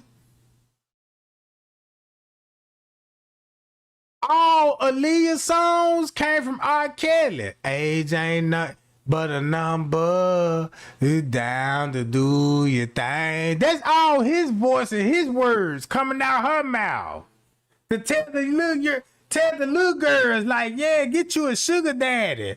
You know what I'm saying? Cause these want nothing but some grown ass men want the underage girl look at, yeah, I want me a sugar daddy cause they can provide for me and do all that and spoil me cause the young nigga can't do that. So a young nigga got to show a bad boy side, like I could take it out the gutter for you to like him. You know what I'm saying? But a nigga that actually smart, you think he a nerd and you don't want to fuck with that cause you know what I'm saying, he a boring ass nigga. That shit crazy. That shit crazy to me, bro. I'm not going to sit here and say, because I don't know. It might look like it, but I don't know if that was the case, so I'm not going to say that that's what it was. You know, but we're all God's children, and I do pray for that man, you know, as I pray for everyone else, you know, whether I know you or not. I pray for my friends, family, loved ones, and as well as my enemies every night. You know, because we're all God's children. We're all God's children, and we all deserve the same grace. In any way, has this time in here a lot of time to think? Has Yes. that changed X? Yes, it has. It has. It has. It has gotten me closer to my true calling on life, closer to realizing, to actualizing my true calling on life, which is to be a pastor. You know, so I'm like, you know, I'm in my Bible every day. You know, they got me on 23-hour lock-in. Why, I don't know. Is that for your own protection? Now y'all see how they got that man on 23-hour lock-in and he don't even know, just like they got Jeffrey Epstein on 23 down and 1. Like they got P. Diddy. When you go back to all these celebrities, that think about when in the 90s, they had a big ass meeting, news press conference, and had Jay-Z and them, P. Diddy and them talking about they donate money to the federal prison system. They was funding the prison system. This in the 90s.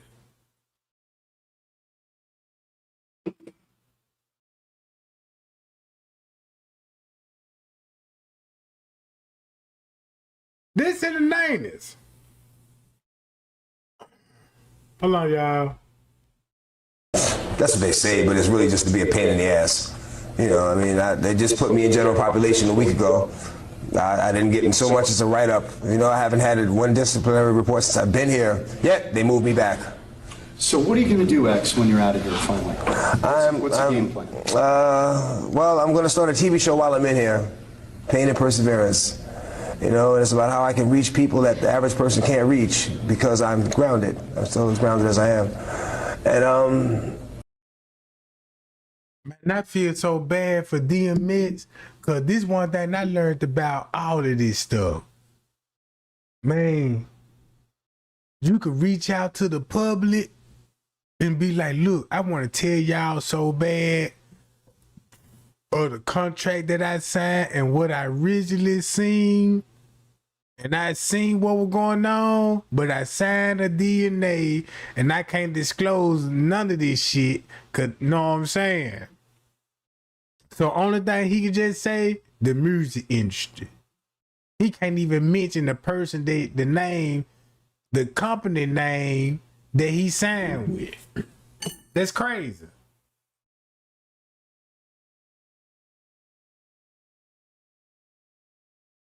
That's crazy. Even Whitney Williams was trying to expose P. Diddy around about this time. And look, the crazy part about this, Jeffrey Epstein name was coming up round about this time. Cause y'all know Jeffrey Epstein house got raided round about this time for the first human trafficking charge. That's how he became a sex offender. And then a couple of years later, he was back on the files. Now he got T on all the celebrities. I'm going to give my first sermon in the church. That's going to be like incredible for me, and I hope it'll be incredible for the congregation of that church. You know, I hope I'm able to reach somebody or just touch somebody, you know what I'm saying, and bring them closer to the Lord. Are you going to still make music? Yes. I actually have completed the gospel album. Yeah. You know, on every one of my albums, there's been. Because once you see how the devil works, this is what it looked like to me. You got all these young niggas talking about they in demon mode. You know what I'm saying? They rapping all this gangster shit that what the devil do. But once you actually be around some real fucking devils, man, you just want to give your life to God, bro. It ain't worth it. Like what he said, I'd rather put out a gospel. And guess what? Gospel don't sell when it come to rap. But if you rap about the devil shit, boy, you got clout, billions, fame, and influence. And a gospel song and a prayer. And you know, of course, with the image, they never made those songs into singles except my 6th album, which was Lord, and they did Lord Give Me a Sign as a single. And are you do you turn your back on what you wrote earlier in your career? No, I do not. No, because do you have kids? Yes, I have 8 kids. How old are they? The oldest one is 16. The youngest one is 3 months. How do you feel about them listening to some of the things you've written? I encourage them to listen, but I also encourage them to not. They know what not to say. You know, you can't hide something. So check this out. Look at all these celebrities like Sexy Red, Megan Thee Stallion, and all these celebrities sex tape. Man, you want your kids to remember you like that? Bro, that's crazy. Just think about, man, you all on video talking about sucking dick, eating booty, and all in your kid. Then you having kids. And your kids, that's finna hunt you for the rest of your life because they hearing mom and daddy talking about eating booty.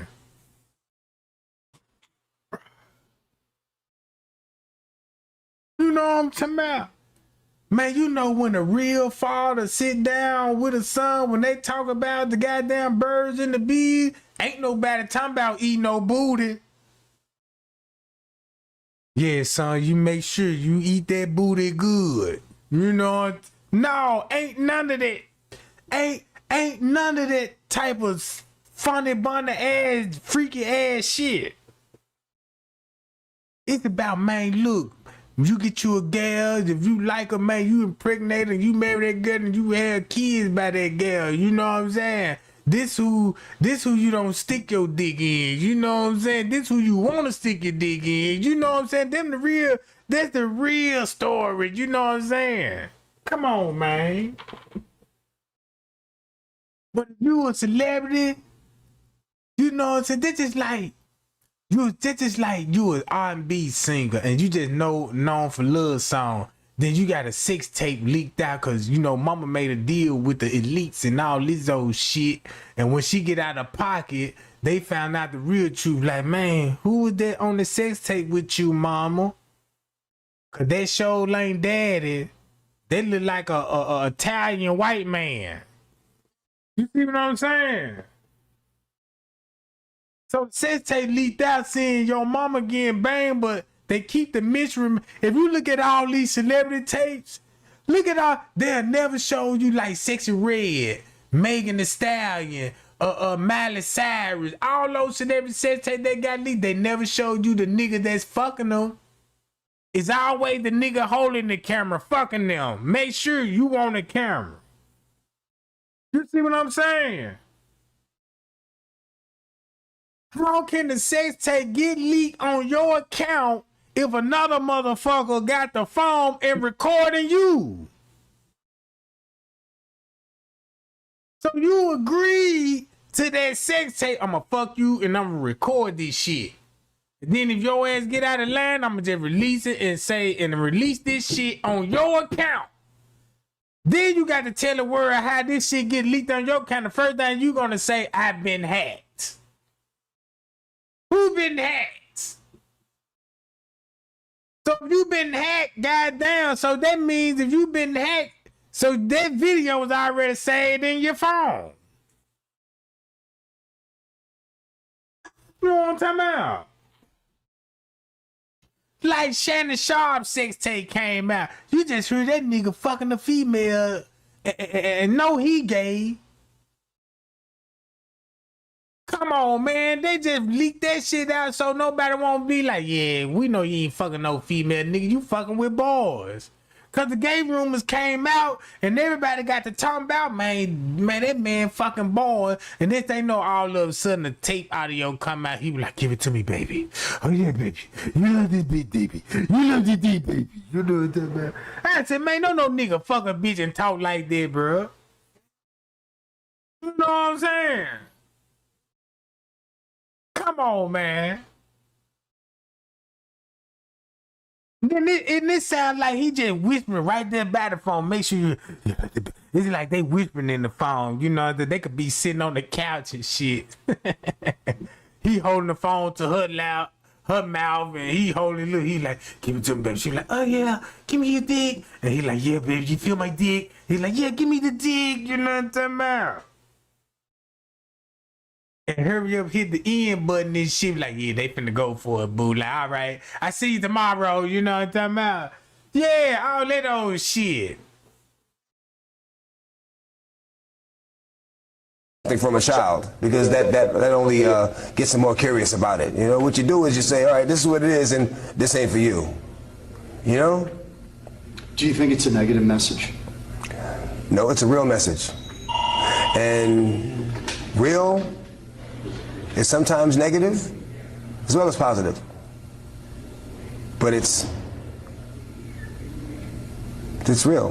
And it needs to be. It needs to be, yes. It needs to be real. You can't hide things because they're gonna find out. And when they find out, like, oh, this must be good because my father hid it from me all this time. He must have wanted it for himself. No, I'm gonna tell you what it is. And I tell you, you touch it, I'll break your arm. You know?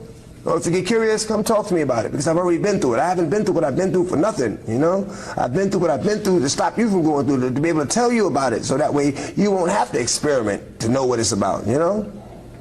So you're saying your music, in a sense, some of it's a warning? Yes. Yes. Tell me, I think people are curious how a guy, you've sold How many records? 28 million.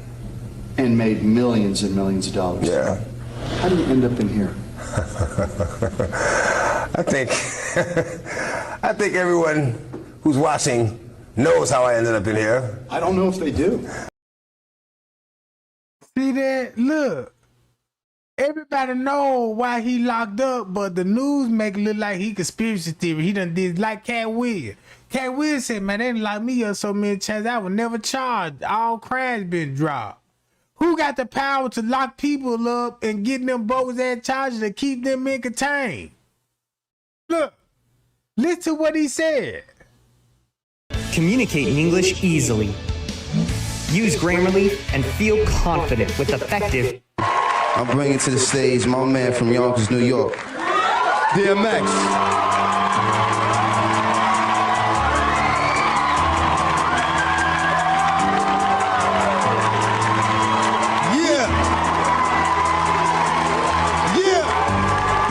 That's what's up. I appreciate it.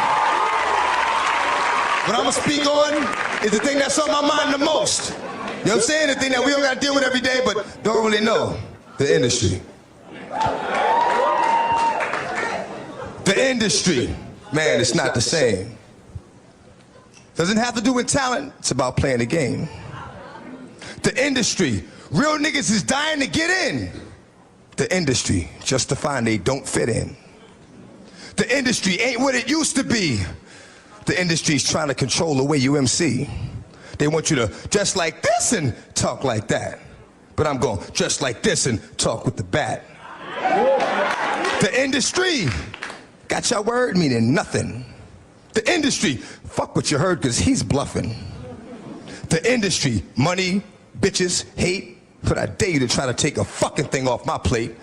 The industry like, wait! But in the streets, we like, get 'em. 17 up in that thing. Catch them sleeping and hit 'em. The industry, if you ain't got a strong mind, the industry will break you down. It's a matter of time. The industry, vultures with nothing to feast on.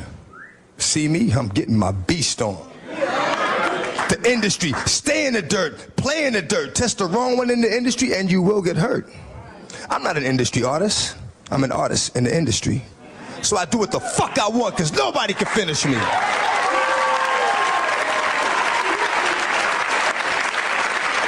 The industry, wanted, dead or alive, new artists to sell their souls in the way they survive.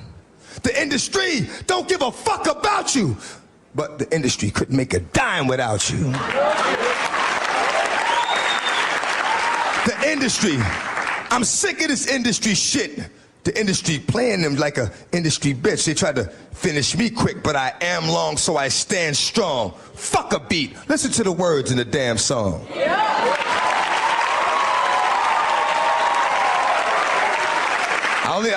I only know how to speak the truth, you know what I'm saying? So I got a little short joint I'm gonna hit you with, you know what I'm saying? And it basically reflects on my relationship with the industry.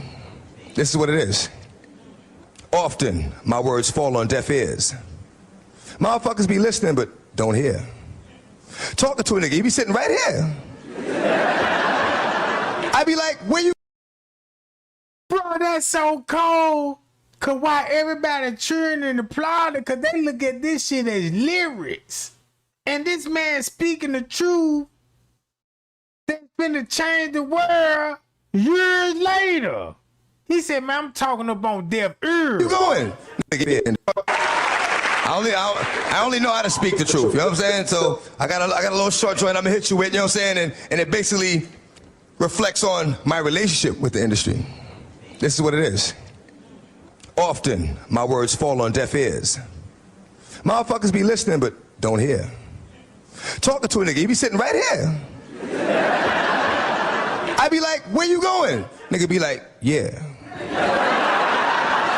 Thank you.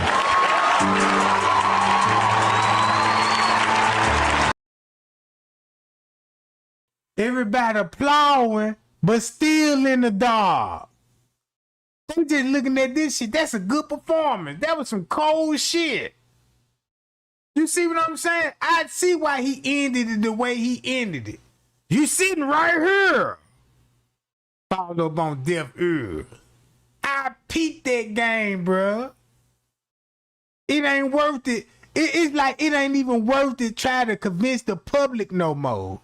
Cause the news got everybody, everything what he said, man, the news could come out with documentaries about him. Just like this here, what he finna say about him. Absolutely.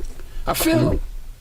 I'm not gonna say lyrically, but I feel him. You just said lyrically though. He's not a great lyricist. I feel him. Yeah. No. He's not a great lyricist. Let's talk about lyrics. Right here. Dad, I'm bored. Let's count the smiles. I see one. Leo came to our studio, 33 South Broadway. We're final studio, and I had my jaw. It's in Yonkers. And my jaw was still wired shut. This is when you got signed. I heard about the story. This is when he knew he would sign me. Okay. My jaw was wired shut, and the locks that got signed first to Puff, and D from our fighters, Darren, he bought me, gave me the Puff. And one thing I respect about Puff, one thing I respect about him, and real shit, is that at least he told me to my face what he felt. And when D told Puff, he said, "Yo, if you like the locks, you're gonna love X." And I spit or whatever, and he was like, his voice is too rough, he's not marketable. Didn't like it, but I had to respect it. He fucked up. Let's make some noise from Puff fucking up. Hold up. He came right behind and tried to clean up. So maybe 3 weeks later, when he found out I was getting signed for Def Jam, he was like, "Yo, I'll lace your pockets. I'll double what they gave you and lace your pockets." I'm like, nah, homie. Because if you didn't see the beast that I was. What point did he tell you that? What point? I told you, like maybe 3 weeks after I got signed to Def Jam. He was like, "Yo, I'll lace your pockets. I'll double what they gave you and lace your pockets." I'm like, "Nah, I'm cool." So it's a legendary story. You didn't know. I said, but I respect that about Puff. Right. Because a lot of motherfuckers they see you on a wild goose. They won't tell you. They're like, "Oh, call me later, call me later." Yeah, industry stuff. I respect the fact that he told me to my face. He said, "You know what? Your voice is too rough and you're not marketable." So at least he was willing to. In my mind, what I think he's saying is, work on this. Right. So, Ax, listen. Constructive criticism. It's a famous story that said that when you and Jay-Z battled, right? Because this battle happened, right? Correct? A couple of times. It wasn't just once. Nah. So when you when the people, some tenor referred to, it would happen backstage. We heard that Big L had recorded that one battle. They said that Big L That's recorded crazy by that itself. battle. Do you remember Big L being?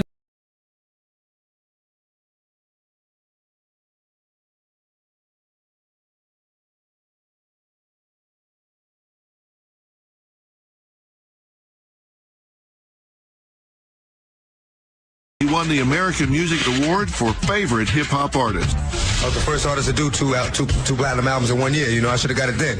Nominations for VMAs and Grammys came next, and he was just getting started. DMX proved that his skills as an entertainer didn't stop at the microphone. I know what your weakness is. I promised myself, right then and there, she'd be mine. He landed roles in several major motion pictures, starring alongside some of Hollywood's most elite action stars. His popularity...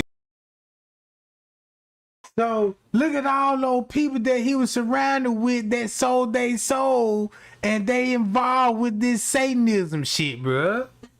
So when dude was in the game and at the top of his peak, they like, "Man, look, you making us money and all this old shit."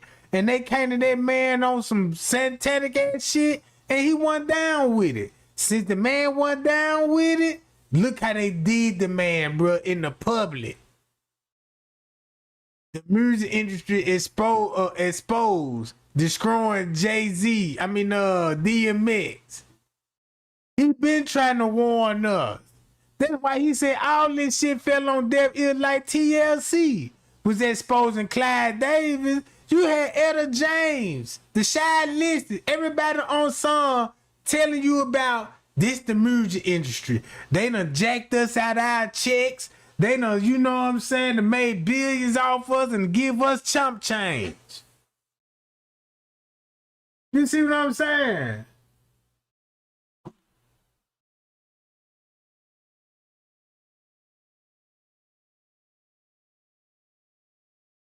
I know you haven't always loved the internet.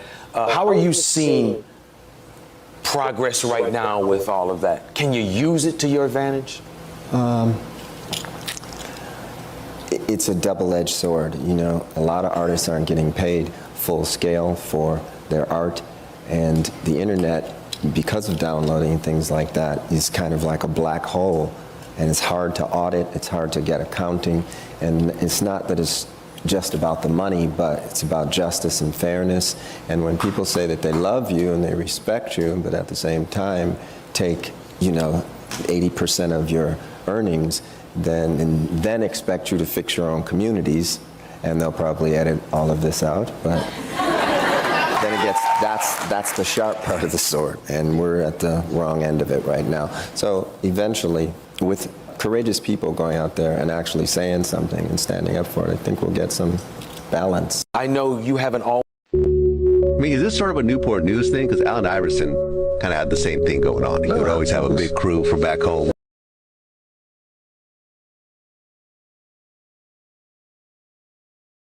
Man, let's not get into Pimp C, what Pimp C was talking about. This crazy.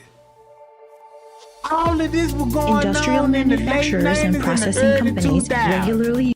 If you want to rap or sing or whatever, don't become a part of the game. You know what? Listen to a song I got called The Industry. And that pretty much explains, you know what I'm saying, what it's like. You ain't never been. And watch this, Bun. I'm gonna say this too. Out there think this cool, but it ain't cool.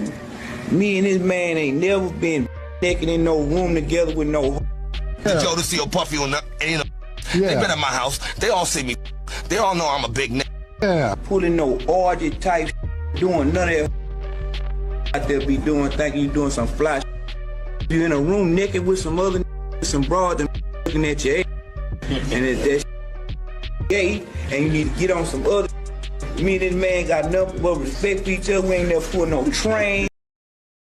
So that's why Pimp C was coming out with that shit, because at that time, when they were coming out, I was like, I want to know who they talking about. But they never named the names, though. They'll just tell you about the industry. Because keep this in mind, once you sign these contracts and all this, you can't disclose none of this shit. You can't disclose no names. You can just speak in code and hoping the public catch on. Because I remember this, they were talking about, yeah, we know who got caught in the car in Atlanta with the boy. So I was like, I want to know who that, because I'm thinking about Ludacris. You see what I'm saying? So I'm like, damn, it sounds like he either talking about P. Diddy or somebody, Jermaine Dupri. It was a big movie executive that's in Atlanta and got property in Atlanta and had artists fucking and sucking dick to get fame. And he had the hottest album out in 2006. So go look that up. Who had the album in 2006 at the BET Awards? We ain't no freaks. We some family men. We getting it paper. You know what I'm talking about? And I had to put that out there, Bun, because a lot of doing a lot of fugazi here, man. This rapper and him, they all in the room together. You know, it's Sarah, the girl, Puff, and this dude, this rapper. Anything done in the dark gonna come to the light. I ain't gotta expose them, because they exposing themselves every day and every night. And Ja Rule runs out the room. Puff got his towel, Ja grabbing his towel, but they butt the.